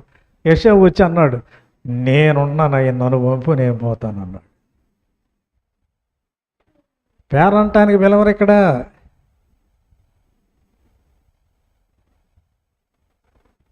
అది పని పరిచర్య. ఆ దినాల్లో ఉన్నారు. అయితే మన ఇజ్రాయిల్ గారు ఉన్నారు. ఇప్పుడు ఆయన మైకి పెట్టేవాడు, కంజర వాయించేవాడు. వాళ్ళు తబల పిల్లలు ఉంటే తబల కొట్టేవాడు. డాక్టర్ ఉన్నంతకాలం డాక్టర్ కూడా అలాగే చేసేవాడు. కొంతమంది మధ్యలో ఉన్నారు. సుబ్బారావు ఉన్నప్పుడు కూడా సుబ్బారావు కూడా ఈ పనులన్నీ చేశాడు, వలప సుబ్బారావు. ఇప్పుడు మనకి గతి లేదు, అతి లేదు.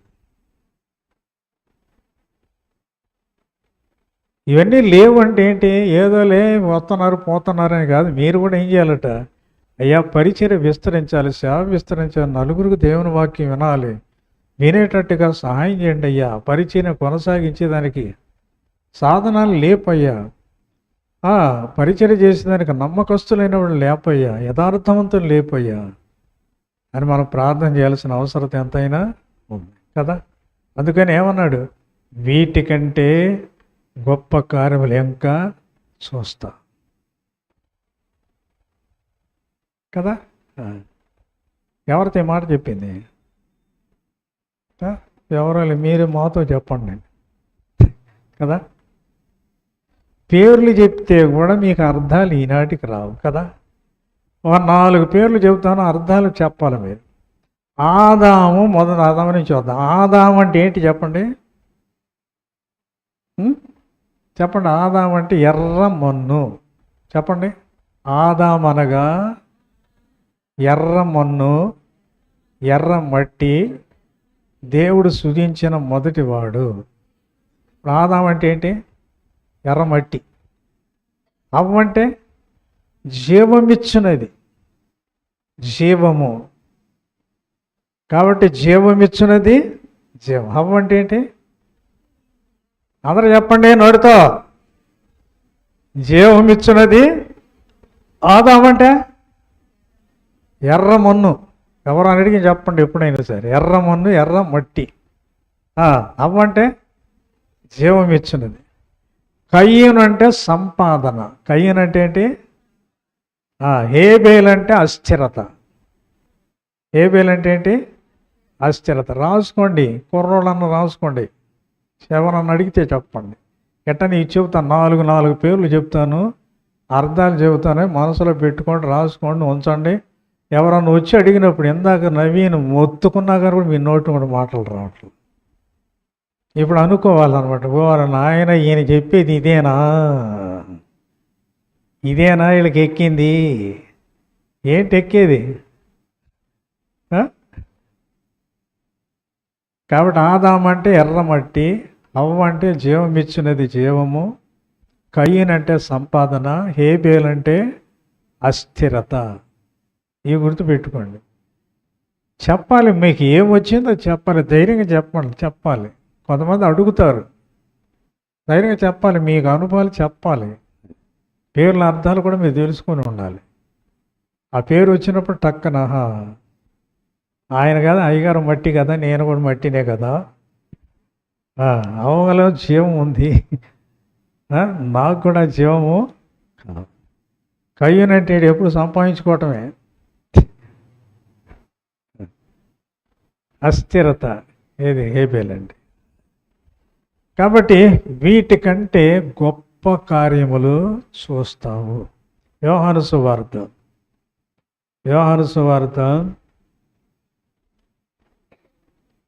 1వ అధ్యాయం 50 వచ్చిన చోట అందుకు యేసు అంజూరపు చెట్టు కింద నిన్ను చూచితినని నేను చెప్పినందుకు నీవు నమ్ముతున్నావా? వీటికంటే గొప్ప కార్యములు చూతువు. ఇప్పుడు ఏం చెప్పాలి మనం? ఇక్కడ జరిగే సేవ, పని, పరిచయం ఏం చేయాలి? వీటికంటే గొప్ప కార్యాలు చూడాలంటే చేతులు కట్టుకొని బాసిపట్లు వేసుకుంటే చూడరు. నువ్వు చేసేది ఏదో నువ్వు చేయాలి. అయ్యా నీ కొరకు నేనేం చేయాలి? నేను తపస్సు చేస్తా అంటే కుదరదు. నీకు ఇచ్చిన వరాన్ని ఏం చేయాలి? సువార్త చెప్పు. మొన్న ఒకరే చెప్తున్నారు, నారాయణం వచ్చిందంటమ్మా, వస్తుందంట. ఇది వెనక వస్తుంది ఆమె, ఒక ఆమె వచ్చి ఎంత రాకపోతే ఎంతనే. అట్ట ఒక్కొక్కరు ఆశ కలిగిన వాళ్ళు చాలామంది ఉన్నారు ఊళ్ళో కూడా. వాళ్ళని ఏం చేయాలి? బతిమలాడాలి, రావాలి, చేయాలి కదా. కూర్చోమ్మా.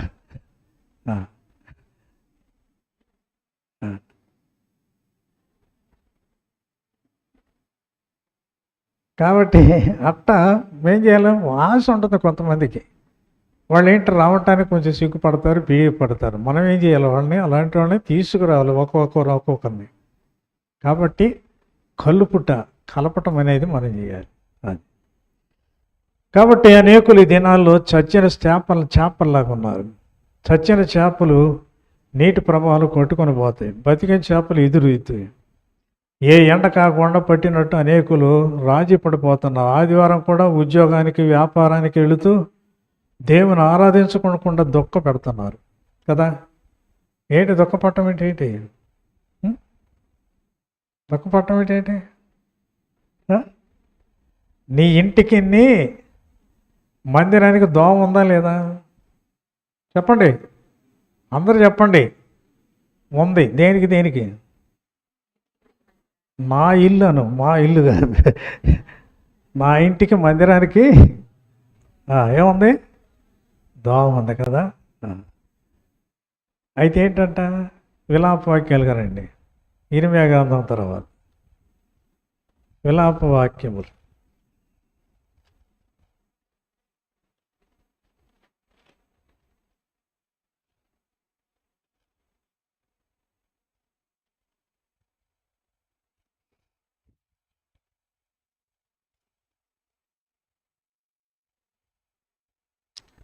మొదటి అధ్యాయం 4వ వచనం చెప్పండి. నియామక కూటములకు ఎవరును రారు గనుక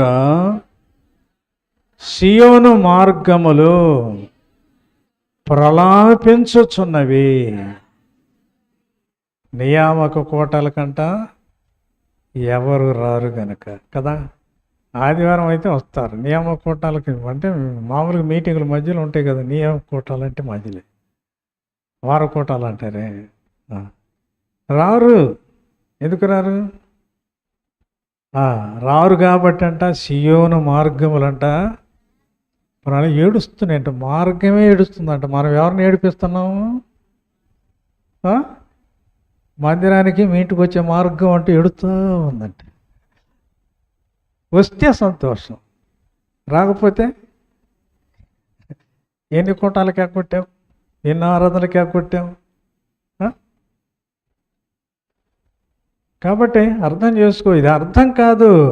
వాడు ఏం చేస్తాడు? వ్యాపారం చేసుకొస్తాడు, ఉద్యోగం చేసుకొస్తాడు, ఏది పెళ్లి చేసుకొస్తాడు. లేకపోతే మా అమ్మ 31వ తారీఖున చచ్చిపోయింది. 30 రాత్రికి చచ్చిపోయింది. నేను రానని చెప్పా. ఏమంటారు ఆ కొడుకుని చెప్పండి? ఏది ముఖ్యం? 31 లేదు, చనిపోయింది. ఈ రాత్రికి నేను రాను, తెల్లారి ప్రోగ్రాం పెట్టండి 1వ తేదీ, మధ్యాహ్నం తర్వాత పెట్టండి అని చెప్పి. పౌరుషం ఉండాలి, రోషం ఉండాలి. ఏమంటారు చెప్పండి? నింద వస్తుందా లేదా? అంటారా లేదా? కొడుకు అయ్యుండి రాడా? ఏం కొడుకయ్యా కొడుకు?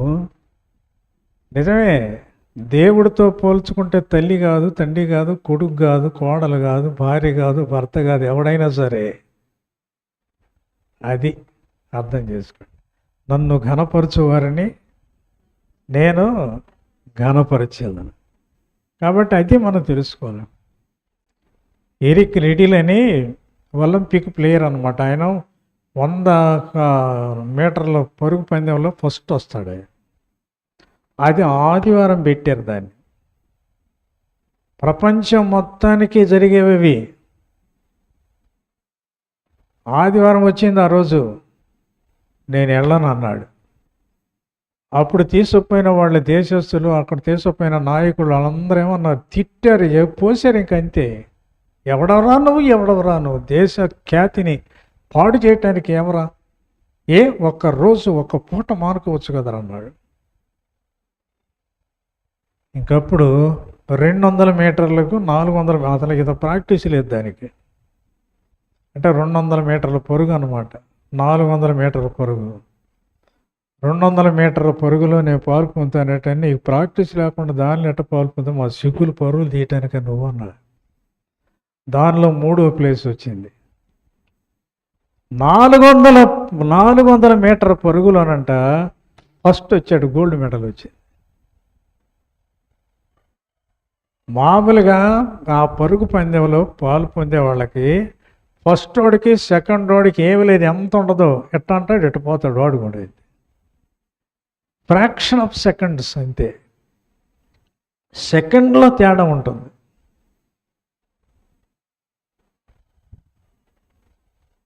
పోయి వెనక్కు చూస్తాను, వాడు 2వ వాడంటే ఎక్కడో ఉన్నాడంట. అర్థం కాల? నన్ను ఘనపరచువారని నేను ఘనపరచాను. పరీక్ష చేయి అంతే. దేవునికి ఇవ్వు. ఇచ్చే విషయంలో కూడా అంతే. ఒకసారి వేసుకోల్లో నేను బైబిల్లో కానీ, జేబులో కానీ, బైబిల్లో కానీ ఉన్నదంతా ఈరోజు వేద్దాము.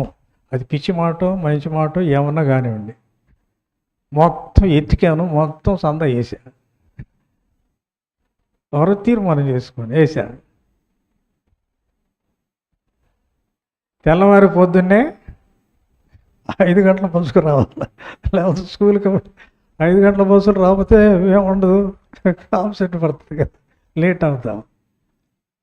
సరే నిశ్చేతకు పడుకున్నా అంతే. మధ్యరాత్రిలో ఇప్పుడు 12 గంటలప్పుడు 1 గంట అప్పుడు బ్రదర్స్ కొంతమంది పరిచర్యకు అటు ఇటు ఊళ్ళకి పంపిస్తారు. ఒక ఆయన అంట ఎప్పుడో తీసుకున్నాడు నా దగ్గర 200 300 ఆ రోజుల్లో చెప్తున్నా. 70 80 సంగతి నేను చెప్పేది. అప్పుడు లేవగొట్టి అన్న మీ దగ్గర ఫలానప్పుడు అన్న ఇటు తీసుకున్నాయని అసలు మర్చిపోయినా. ఇవి చాలా రోజులు ఏందన్నా క్షమించండి నన్ను ఇవి డబ్బులను తీసుకొచ్చి ఇచ్చాడు. అవమానం పాలు చేస్తాడా చెప్పండి? అప్పులు పాలు చేస్తాడా దేవుడు చెప్పండి? నేను అప్పు అడగాల మరసట నువ్వు రావాలంటే పొద్దున్నే. అప్పులు పాలు చేస్తాడా? అవమానం పాలు చేస్తాడా? కదా. భక్సింగ్ గారు కూడా అంతే, వెళ్ళమన్నాడు అంతే. స్టేషన్లో కౌంటర్ దగ్గర నిలబడ్డాడంట, ఇంకొక మనిషి ఉన్నాడంట, వెళ్ళు టికెట్ తీసుకుంటున్నాడు. ఇక అతను పోయాడంటే ఈయన రావాలి కౌంటర్ దగ్గరికి. కౌంటర్ దగ్గర టికెట్ తీసుకోవాలంటే ఏం చేయాలి? డబ్బులు లేవు. ఇక అంతే. ఆయన ఎంటర్ అయ్యారంట, కౌంటర్ దగ్గరికి ఎంటర్ అయ్యాడంట. ఒక బ్రదర్ పరిగెత్తుకుంటూ వచ్చి అన్న భక్ష్య గారు మీరే కదా అన్న నేను టికెట్ తీసుకుంటానన్నా ఎన్ని టికెట్లు అన్న అంటూ వచ్చారంట. ఆశ్చర్యకరుడు అద్భుతములు చేసేవాడు కదా.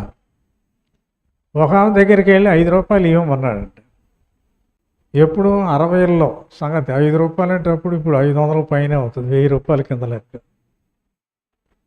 సరే వెళ్ళమన్నాడు, వెళ్ళాడు. అంతే. ఆ మూల తిరిగాడు, ఏమి లేదు. ఇక అప్పుడంట ఒక 5 రూపాయల నోట్ అంట గాలి కొట్టుకుంటూ ఈయన ముందుకు వచ్చిందంట.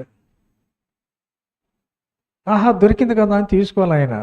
అప్పుడు ఒక 10 నిమిషాలు రోడ్డు మీద ఉండి ఈ 5 రూపాయల నోట్ ఎవరైనా పోగొట్టుకున్నారా, ఈ 5 రూపాయల నోట్ ఎవరైనా పోగొట్టుకున్నారా, ఈ 5 రూపాయల నోట్ ఎవరైనా ఎవరు రాలా.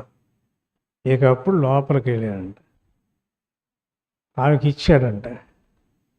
రాత్రి మా ఆయన కల్లో వచ్చి ఆమె విధవరాలు, భక్సింగ్ గారు వస్తాడు నీకు 5 రూపాయలు ఇస్తాడు తీసుకో అన్నాడు అని చెప్పిందంట. ఈ వింటం కాదు, మనము రుజువు చేసి ఇదిగో నా విషయంలో ఇట్ట చేశాడు దేవుడు అని చెప్పాలి కదా. అది వీటికంటే గొప్ప కార్యములు చేస్తా కదా. కాబట్టి ఆదివారాలు ఉద్యోగానికని వ్యాపారానికి వెళుతూ దేవుని ఆరాధించుకోనకుండా దుఃఖ పెడుతున్నారు. అన్ని జనులతో కలిసిపోయి వాళ్ళ ఆచారాలు పద్ధతులు మూఢనమ్మకాలు గుడ్డి నమ్మకాలు కలిగి ఉన్నారు. వారి షాపుల్లో బీడీలు చుట్టలు అన్యులు పూజ చేసే వస్తువులు కూడా అమ్ముతున్నారు కదా. నీకు వ్యాపారం చేస్తే ఏంటి, బీడీలు సిగరెట్లు ఏమి పెడతారు మన వ్యాపార బంకుల్లో. చేయకూడదు, దేవుడు దీవిస్తాడంతే. నువ్వు చచ్చిన చేపలాగా ఉండొద్దు. ఒక పాప స్కూల్లోనంట సంగీత క్లాసులోనంట దేవతల పాటలు పాడాల్సి వస్తుందంట. ఉంటాయి కదా భజనలో పాటలు పాడతారే, స్కూల్లో ఆ పాఠాలు నేర్పిస్తున్నాడు హిందూ స్కూల్లో మరి ఏమో.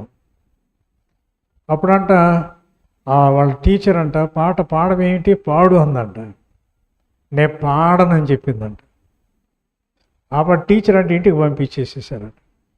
2వ రోజు వాళ్ళ నాన్న వెళ్ళి టీసీ తీసుకొని మరో స్కూల్లో చేయించారంట. ఇదంతా ఇంత త్యాగం మనకి చెప్పండి. మన బైబిల్ సొసైటీ ఆమె మనకి దేశం మొత్తానికి ప్రెసిడెంట్గా ఉన్నామే. ఆమె చెప్తుంది వాళ్ళ మనవరాలంట మాకు మంత్రాలు చదువుతున్నారు, చదివించమంటున్నారు, పలకమంటున్నారంటే అప్పుడు ఏం లేదమ్మా నువ్వేం చేయాలి, 1వ కీర్తన 23వ కీర్తన ప్రార్థన చేసుకుంటా ఉండు. వాడు చెప్పే వరకు దుష్టులు ఆలోచి చెప్పినట్టుగా పాపుల మార్గం నిలువక అపహాసగా కూర్చుండి చోట కూర్చుండక ఇట చదువుకొని చెప్పిందండి. నిజమే, మార్గాలు ఉంటాయి. అవి దానివల్ల నీకు ఇంట్లోకి ఏమొస్తుంది, సైతాన్ వస్తాడు, తెలీదు అది. కాబట్టి మన పిల్లల్ని చిన్న వయసు నుంచే దేవుని కొరకు పట్టుదలతో పౌరుషంతో జీవించాలని మనం నేర్పించాలి. నేర్పించడం మాత్రమే కాదు, మనం కూడా జీవించాలి. ఆఫీసులో కింద పడి ఉన్నటువంటి నైలాన్ తాడునంట ఒక ఆయనంట ఇంటికి తెచ్చుకున్నాడు. స్తంభాలు కట్టి పట్ల ఆరేస్తున్నాడంట. ఆఫీసులో పనిచేస్తున్న నైలాన్ తాడు ఉంటే అక్కడ తీసుకొచ్చి ప్రభు నమ్ముకున్న తర్వాత అంట ప్రభు మాట్లాడంట. ఏమని? స్తంభాలు కట్టిన బట్టలు ఆరేసింది భార్య. ఆదివారం ప్రసంగంలోనంట దేవుని దాసుడంట, ఒకరు ఏమన్నా నీ పొరుగు మంది ఏదైనా చూసి ఆశించకూడదు. నీ ఇంటికి ఆఫీసు నుంచి ఏమైనా తెచ్చుకున్నావా? అక్రమంగా ఎక్కడి నుంచి ఏమన్నా తెచ్చుకున్నావా? తీసుకెళ్ళి ఇచ్చేసి అన్నాడు. తెల్ల కాగితాలు, ఆఫీస్ ఫోన్లు, సొంత పనులు, అమెరికా అంటే అమెరికా మాట్లాడటానికి ఇవన్నీ కూడా మనం ఏం చేయకూడదు, వాడకూడదు వాటిని సొంత అవకాశాల కోసం కదా. ఆఫీసు వాహనం సొంత పనులకు వాడుకోకూడదు. వాడితే అసలు ఆ నీరు కూడా పోయకూడదు, అంతే. అది చచ్చిన చేప అంటే ఉండకూడదు. అందరూ అలాగే చేస్తున్నారు అనొద్దు. అందరూ చేస్తున్నారు, మనం ఏముంది అనవబాకు కదా. వాడెవడో ఒకసారి అన్నాడు, పంతులు గారే అబ్దుల్ ఖాదర్ చేసి ఆలాలు మాంసం తింటున్నాడు, మంది తింటాడు తప్పేంటి అన్నాడంటే. పంతులు గారు కాదు, మీకు మాదిరి, వాక్యం మాదిరి. ప్రార్థన చేసుకుంటే పవిత్రపరచబడింది వాక్యం. ఆడికి అది తెలియదు. వాడికి ఉట్టట్టు విమర్శలు మాత్రం చేస్తుంటారు కదా. ఈ రీతిగా చచ్చిన స్థితి నుంచి ఆ ఎండిన ఎముకలు మహాసైన్యంగా మార్చబడిన. అవును, మనమందరం ప్రభు కొరకు సైన్యంగా ఉండాలని ప్రభు కోరుతున్నాడు. అందుకనే వాక్యం 68వ కీర్తన 11 వచ్చిన చూడండి. 68వ కీర్తన 11 చెప్పండి. ప్రభువు మాట సెలవిచ్చుచున్నాడు, దానిని ప్రకటించు స్త్రీలు గొప్ప సైన్యముగా ఉన్నారు. ఇక్కడ స్త్రీలే ఎక్కువ కదా. ఎవరు పురుషులు ఎంతమంది? 15 మంది ఉంటారు, కింద పైన అంత లెక్కేస్తే 20 మంది మొహాలు. మీరంట సైన్యం అంట. వాక్యాలు ఉంది. ప్రభు మాట సెలవిచ్చరు, దాన్ని ప్రకటించు స్త్రీలు గొప్ప సైన్యము వలె ఉన్నారు. కాబట్టి మీరు కూడా సైన్యమే. కొన్ని సంఘాల్లో మౌనంగా ఉండాలి, పాటలు పాడకూడదు, ప్రార్థన చేయకూడదు, ఆరాధన చేయకూడదు. సరే, రకరకాల పద్ధతులు అనుకోండి. మనకు దేవుని వాక్యం ఏంటి? ఆత్మతో ప్రార్థన చేయాలి, ఆత్మతో ఆరాధన చేయాలి అని ఉంది. అపోస్తలుల కార్యం 21:9 ఫిలిప్పీ కుమార్తె 4 ఉన్నారు అక్కడ. వాళ్ళు ప్రసంగించేవాళ్ళు అంట, ప్రవచించేవాళ్ళు అంట. చూసారా? కాబట్టి పురుషులు కూడా బోధింపనేవారు. అధ్యక్షులు కొంతమంది ఆడవాళ్ళు చేయటానికి లేదు అట్ట అంటారు. కానీ వాక్యం ఏం చెబుతుంది? గలతీ 3:28 చదవండి. గలతీ 3:28 సంఘంలో స్త్రీ అని, పురుషుడని, శిథీనుడని, గ్రీసు దేశస్తునే భేదము లేదు, క్రీస్తునందు అందరంట. ఎవరంట? చదవండి అన్నమాట. 3:28 గలతీ.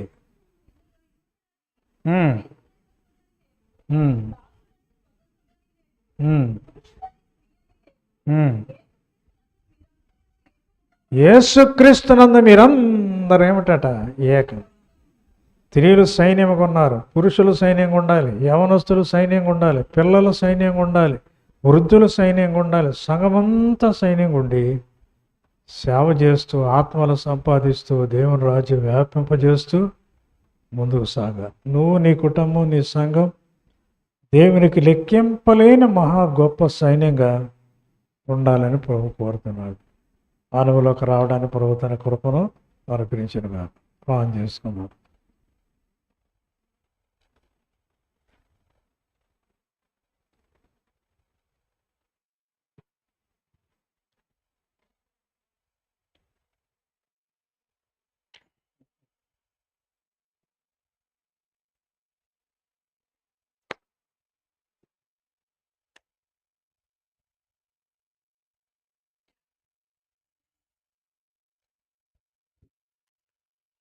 ప్రేమలతోనే మా గమనంలో తేవడం ప్రతి మాట కొరకే స్తోత్రాలు. మా జీవితాలు పరీక్షించుకొని యుక్తంగా బలలో పాలు పొందేదానికి సహాయపడు. అయోగ్యంగా పాత్రకు పాలు పొంది ఎవరి శిక్ష విధికి అప్పగించబడకుండా సహాయపడమని యేసు నామమున స్తుతించి వేడుతున్నాం తండ్రి. ప్రభువైన యేసు తాను అప్పగించబడిన రాత్రి ఓ రొట్టెని ఎత్తుకుని కృతజ్ఞతాస్తుతులు చెల్లించి దాన్ని విరిచి, ఇది మీ కొరకైన నా శరీరము, నన్ను జ్ఞాపకం చేసుకుంటూ దీన్ని చేయడం చెప్పాను. ప్రేమ తండ్రి, రొట్టెని బట్టి స్తోత్రాలు. యుక్తంగా పాలు పొందే కృప దయచేయండి. అయోగ్యంగా పాత్రకు పాలు పొంది ఎవరు శిక్ష విధికి అప్పగించబడంలో సహాయపడము. యేసు నామమున స్తుతించి ప్రార్థించి వేడుతున్నాం తండ్రి. ఎవరైతే రొట్టెలో పాలు పొందడానికి సిద్ధంగా ఉన్నారో ఈ చేతిని చూపించండి. ఆ రొట్టె మీ దగ్గరకు వచ్చినప్పుడు దాన్ని తీసుకోండి. ప్రభువైన యేసు తాను అప్పగించబడిన రాత్రి ఓ రొట్టెని ఎత్తుకొని కృతజ్ఞతాస్తుతులు చెల్లించి దాన్ని విరిచి, ఇది మీ కొరకైన నా శరీరము, నన్ను జ్ఞాపకం చేసుకోవడానికి నేను చేయమని చెప్పాడు.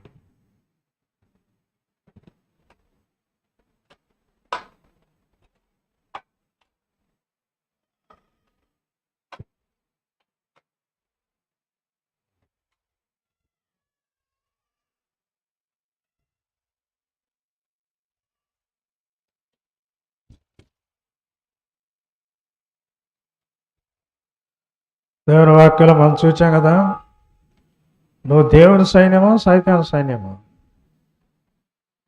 3 రకాలైన సైన్యం చూసాం. దేవుని సైన్యం, సైతాను సైన్యం, లోక సైన్యం. దేవుని సైన్యంలో చేరాలంటే క్రైస్తవ కుటుంబంలో పూర్తిగా సరిపోదు. క్రైస్తవ పేరు పెట్టుకొని చర్చికి వెళ్ళినా సరిపోదు. చివరకు బాప్తిసం పొందానని చెప్పినా అది సరిపోదు. మారు మనసు పొందాలి అంటే పాపాలు ఒప్పుకోవాలి. పాపాలుగా నువ్వు ఒప్పుకున్నావంటే పాపం జోలిపోవు. అది అక్కడ వచ్చింది. పాపాలు చేస్తున్నావంటే అర్థం ఏంటి? నువ్వు ఒప్పుకున్నావు, మళ్ళీ చేస్తున్నావు. దానివల్ల ఏముంది ప్రయోజనం? అది మార్పు కాదు. అయ్యా, నీ వాక్య ప్రకారంగా నేను మిమ్మల్ని నమ్ముకోవటం అంటే ఏంటో నాకు నేర్పించాయి అని ప్రార్థన చేసుకో. మనుషులు మెప్పించకూడదు. నమ్మావా? నమ్మా. యేసుప్రభు రక్తంలో కడగబడ్డా కడగబడ్డా. బాప్తిసం తీసుకుంటావా? తీసుకుంటావు. ఈ పెదవుల నుంచి వచ్చేదే. అందుకని నీ బ్రతుకులో మార్పు ఉండదు. ఎవరిని మోసం చేస్తావు? ఎంతకాలం మోసం చేస్తావు? నిర్భయంగా బలలో పాలు పొందుతావు. నిర్భయంగా ఏవో దేవుని కార్యాలు చేయడానికి ప్రయత్నం చేస్తావు. నువ్వు ఏం చేసినా నీవు దేవుడు అది అంగీకరించడు. బతికిన చేప ఎదురెత్తుతుంది. ప్రపంచానికి, లోకానికి, ఏటికి ఎదురెత్తుంది.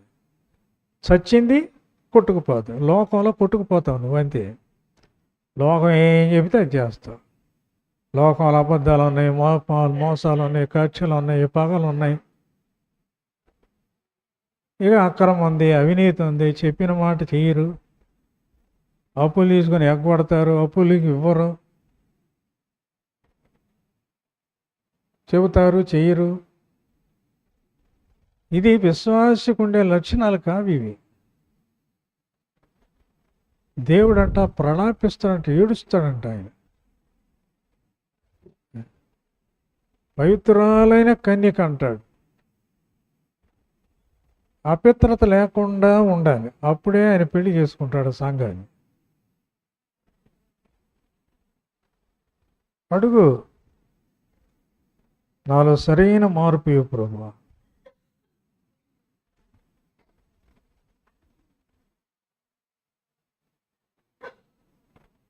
సైతాను సైన్యం దేశమంతా కూడా సైతాన్లో పాలు నిండిపోయింది. మంత్రగాళ్ళు, భూత వైద్యస్తులు, వీళ్ళందరూ ఆచారములు, అలవాట్లు, పద్ధతులు పోవు. నువ్వెంత ప్రార్థన చేసినా, ఎన్నిసార్లు మందిరానికి వచ్చినా చేసిన. అలాంటి వాళ్ళని చూసి ఏంటి వీళ్ళు నమ్ముకున్నది? వీళ్ళు నమ్ముకున్న వాళ్ళేనా? నా నామం అన్ని జనుల మధ్య ఎందుకు దూషించబడుతుంది? మేముని బట్టే కదా. అబద్ధాలు ఆడకూడదు అంటారు, మీ ఊళ్ళంతా అబద్ధమే. దొంగతనం చేయకూడదు అంటారు, గుళ్ళే దోచుకుంటారు.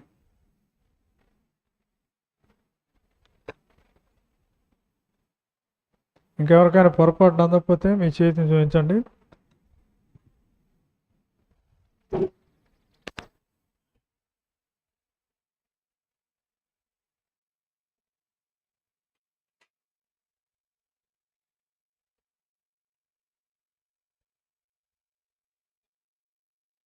ఆ ప్రకారమే భోజనమైన పిమ్మట ఆయన పాత్రను ఎత్తుకొని, ఈ పాత్ర నా రక్తం వల్ల మన రక్తం వల్ల అయినా కొత్త నిబంధన. మీరు దీనిలోనిది త్రాగునప్పుడల్లా నన్ను జ్ఞాపకం చేసుకుంటూ దీన్ని చేయడం చెప్పి. ప్రేగల తండ్రి, ఈ పాత్రను బట్టి స్తోత్రాలు. మీ కుమారుని లోకానికి పంపించి మా పాప నిమిత్తం సిలువుకు అప్పగించి ఆయన దేహం నుంచి కార్చమంటే రక్తాన్ని బట్టి స్తోత్రాలు. ఆ రక్తం మమ్మల్ని కడిగింది, పవిత్రం చేసింది, ఉచితంగా నీతిమంతులుగా తీర్చింది, పరిశుద్ధ స్థలంలో ప్రవేశించడానికి ధైర్యం ఇచ్చింది, మీతో సమాధానం కలుగజేసింది, దూరస్తులు మిమ్మల్ని సమీపస్తులుగా చేసింది, పితృపారంపర్యమైన వ్యర్థ ప్రవర్తన విడిచిపెట్టేటట్టు చేసింది, సాతాను మీద, లోకం మీద, పాపం మీద మాకు విజయం ఇచ్చింది. అలాంటి రక్తం యొక్క శక్తిని బట్టి స్తోత్రాలు.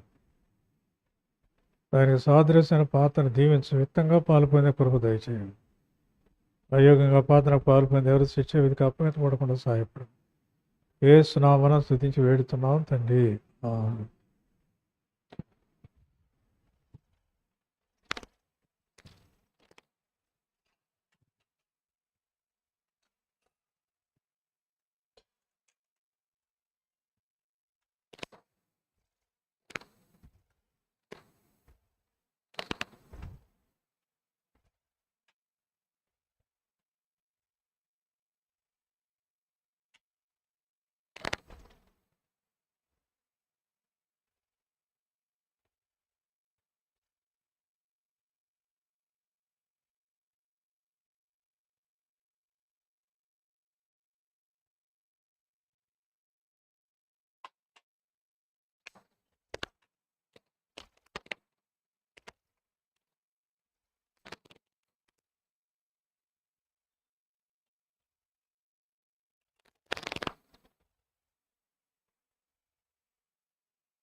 ప్రేమల తండ్రి, నమ్మకం మా దేవ, మీ ఘనమైన నామను బట్టి స్తోత్రాలు.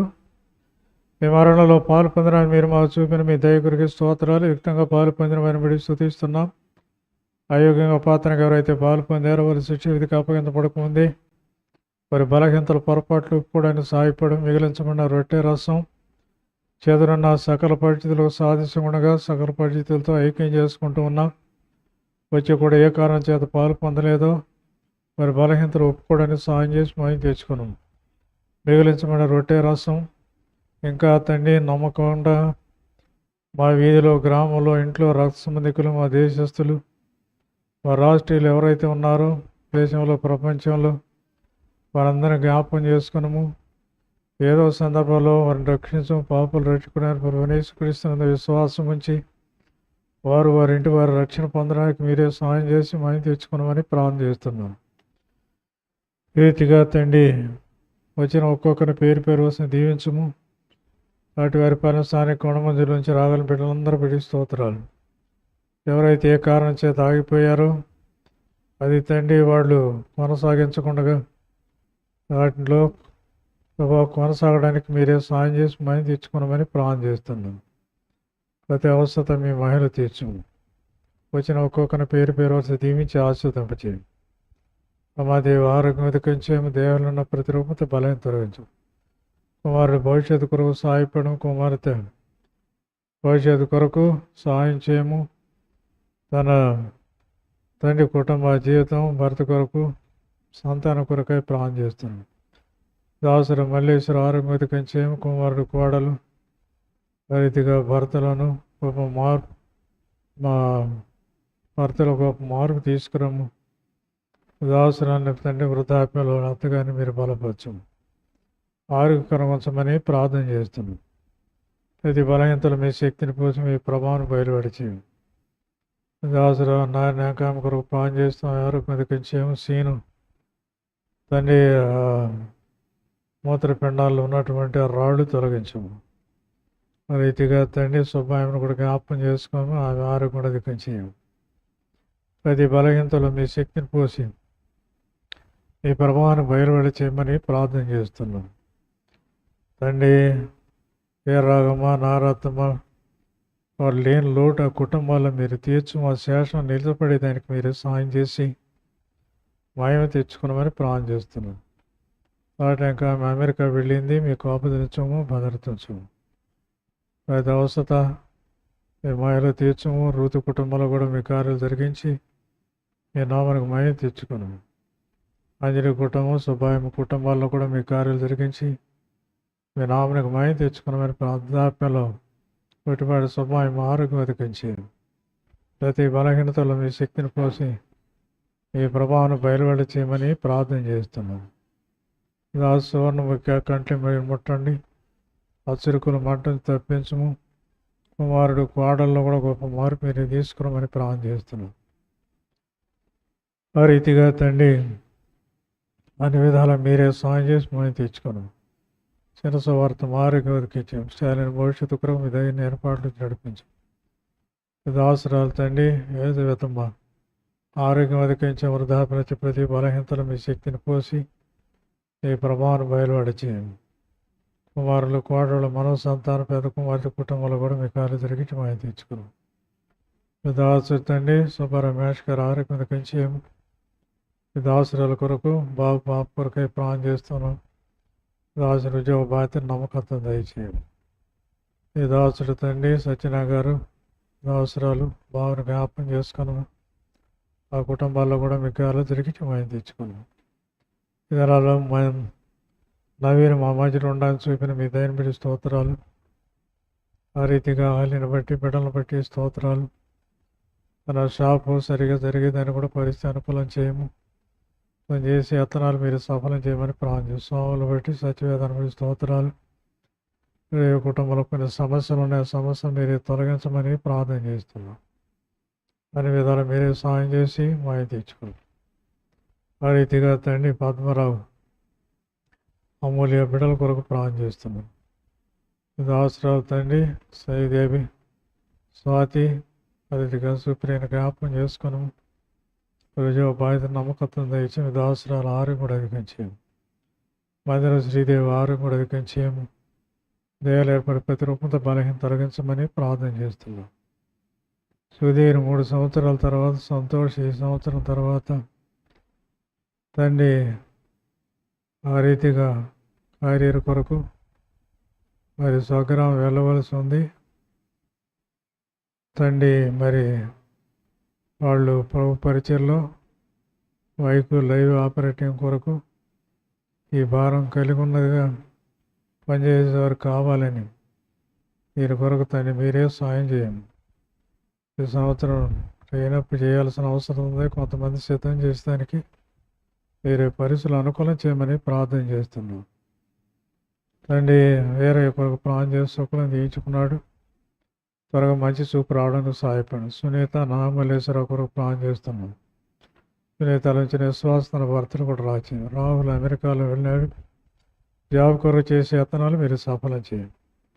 లక్ష్మి చదువు అయిపోయింది, బెంగళూరు కోచింగ్కి వెళ్ళాలి. దాని విషయం సహాయపడండి. స్వభావం నడువుల నొప్పి ఉంది, తాకండి, సంపూర్ణ స్వస్థ చేయండి. ఆనంద కుటుంబంలో కూడా మీ కాలు తిరిగించు, బిడ్డల ఆరోగ్యంలో సహాయపడండి. తేజ కాలు ఎముక పక్కకు పోయింది, దాని కొరకు సహాయపడండి. నాగేశ్వరరావు ఆరోగ్యం కొరకు ప్రాణం చేస్తున్నాం. భార్యలో పుష్పతి కొరకు ప్రాణం చేస్తాం. తలలో బ్లడ్ క్లాట్ అయింది తండ్రి, అది కోలుకోవడానికి మీరే సాయం చేసి మంచి తెచ్చుకున్నాం. వీరాంజమ్మ ఆరోగ్యం కూడా అధికంచేయండి. దేవాలయ 10 రూపాయలతో బలం తొలగించు. మీరు ఇప్పుడు ఏసేపు నెమ్ము చేరింది, ఆరోగ్యం బాగుంటలేదు. దాసుని తాకుండా సంపూర్ణ స్వస్థ చేయండి. దాసుడు పావులు ఆరోగ్యం అధికంచేయము. జెట్టి చెన్నయ్య ఆరోగ్యం కూడా అధికంచేయము. పెద్ద మరియమ్మ అదే చిన్నమ్మ రాలేని పరిస్థితులు ఏర్పడి మీరే జ్ఞాపకం చేసుకోండి. పెద్ద నాగేశ్వరరావు ఆరోగ్యం కూడా అధికంచేయము. మీరు ఇప్పుడు సుశీల జనరాజపల్లి సుశీల వారి ఆరోగ్యాలు అధికంచేయమని ప్రార్థన చేస్తున్నాం. నరేంద్ర పరీక్షలు రాశాడు, పాస్ అయ్యి మంచి మార్కులు రావడానికి మీరే సహాయపడండి. విశాలక్షి కుటుంబం కొరకు కూడా ప్రార్థన చేస్తున్నాం. వేరే వారికి సాయం చేసి మాయం తెచ్చుకున్నాం. ఇద్దరు ఇంటికి వచ్చిన బిడ్డలందరూ బట్టి స్తోత్రాలు పేరు పేరు వస్తున్న దీవించండి, ఆశీర్వదించమని ప్రార్థన చేస్తున్నాం. వారి అవసరతలు మీరే సాయం చేసి మాయం తెచ్చుకున్నాం. గత వారంలో మీరు నెరవేర్చిన సేవా పని పరిచయం దీవించండి, ఆశీర్వదించండి. కొత్త భవిష్యత్తు కొరకు కూడా మీ తగిన ఏర్పాట్లు నడిపించండి. మందిర పనులు ప్రారంభమైనవి, మళ్ళీ అవి తండ్రి ఆగిపోకుండా కొనసాగేందుకు సహాయపడము. ప్రతి ఒక్కరు మీ మహిళ తీర్చమని ప్రార్థన చేస్తున్నాం. ఎక్కడ సహాయం అవసరం సహాయం, ఎక్కడ ఆదరణ అక్కడ ఆదరణ, ఎక్కడ స్వస్థ అవసరం స్వస్థత, ఎక్కడ ఏదో అవసరాలని మీ మహిళ తీర్చమని వందనములు స్తోత్రాలు చెల్లిస్తూ యేసు నామమున ప్రార్థించి స్తుతించి వేడుచున్నాము తండ్రి, ఆమేన్.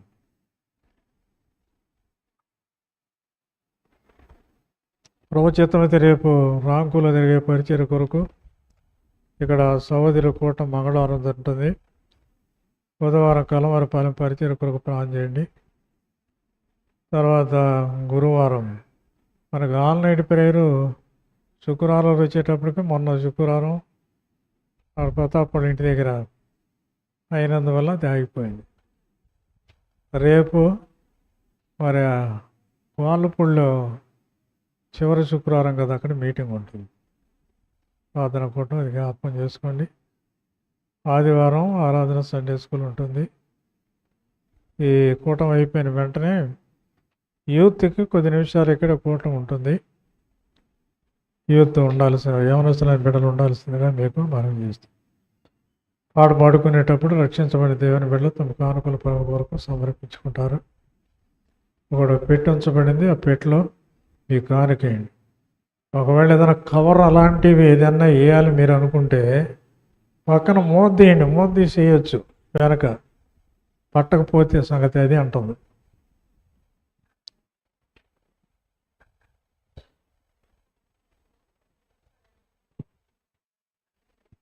చందా పాట పాడుకుందాం, 19వ పాట.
కడుగు కొనకయ్య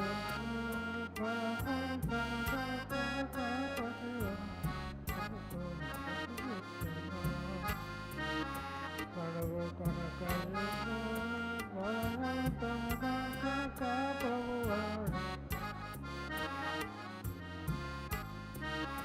ఆతుడైన ప్రణతుడైన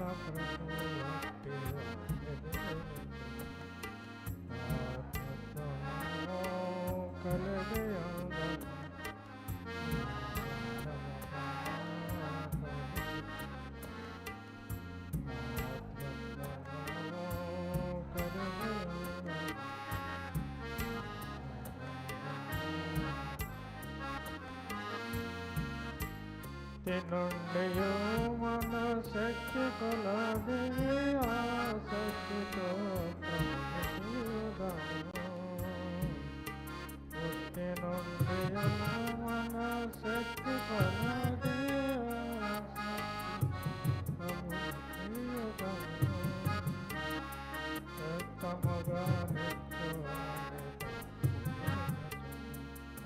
యుక్తముగా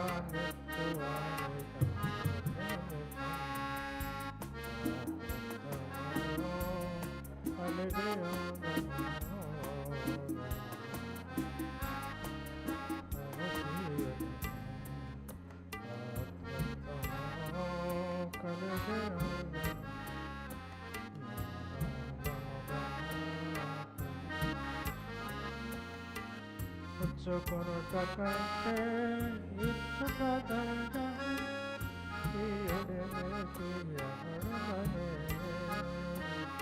పుచ్చుకొనుట కంటే ఇచ్చుట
చివరి ప్రార్థన ఆశీర్వాదంతో ఈ కూట ముగించుకుందాం.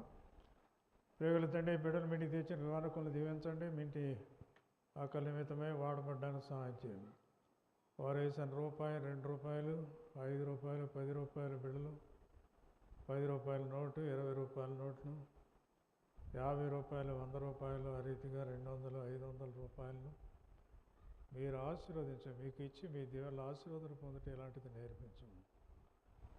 ఇచ్చి పుచ్చుకున్నటువంటి ఇచ్చుడు ధన్యం అన్నారు. యథాశాలి అభివృద్ధి పొందేవారుగలరు, తగిన దానికంటే తక్కువ ఇచ్చులు ఏమి కూర్చువారుగలరు అన్నారు.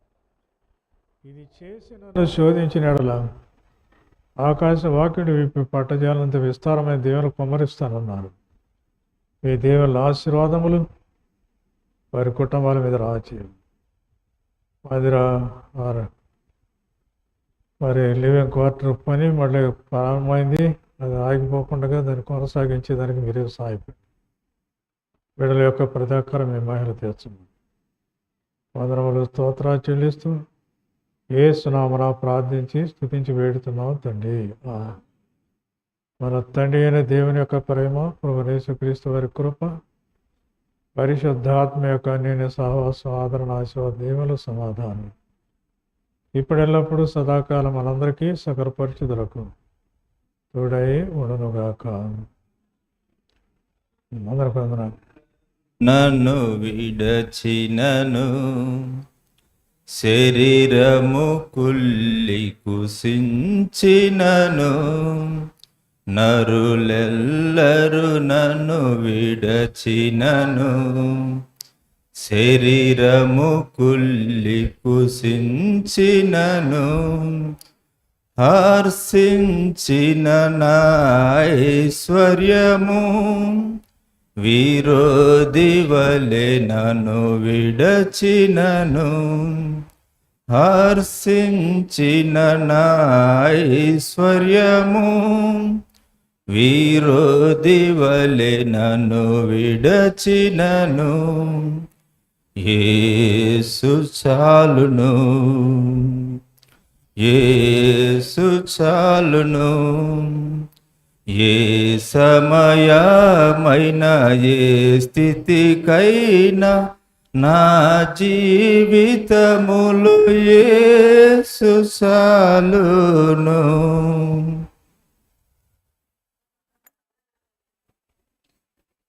అర్పించగదు హరించిన నా ఐశ్వర్యము. సరిగా చూడు.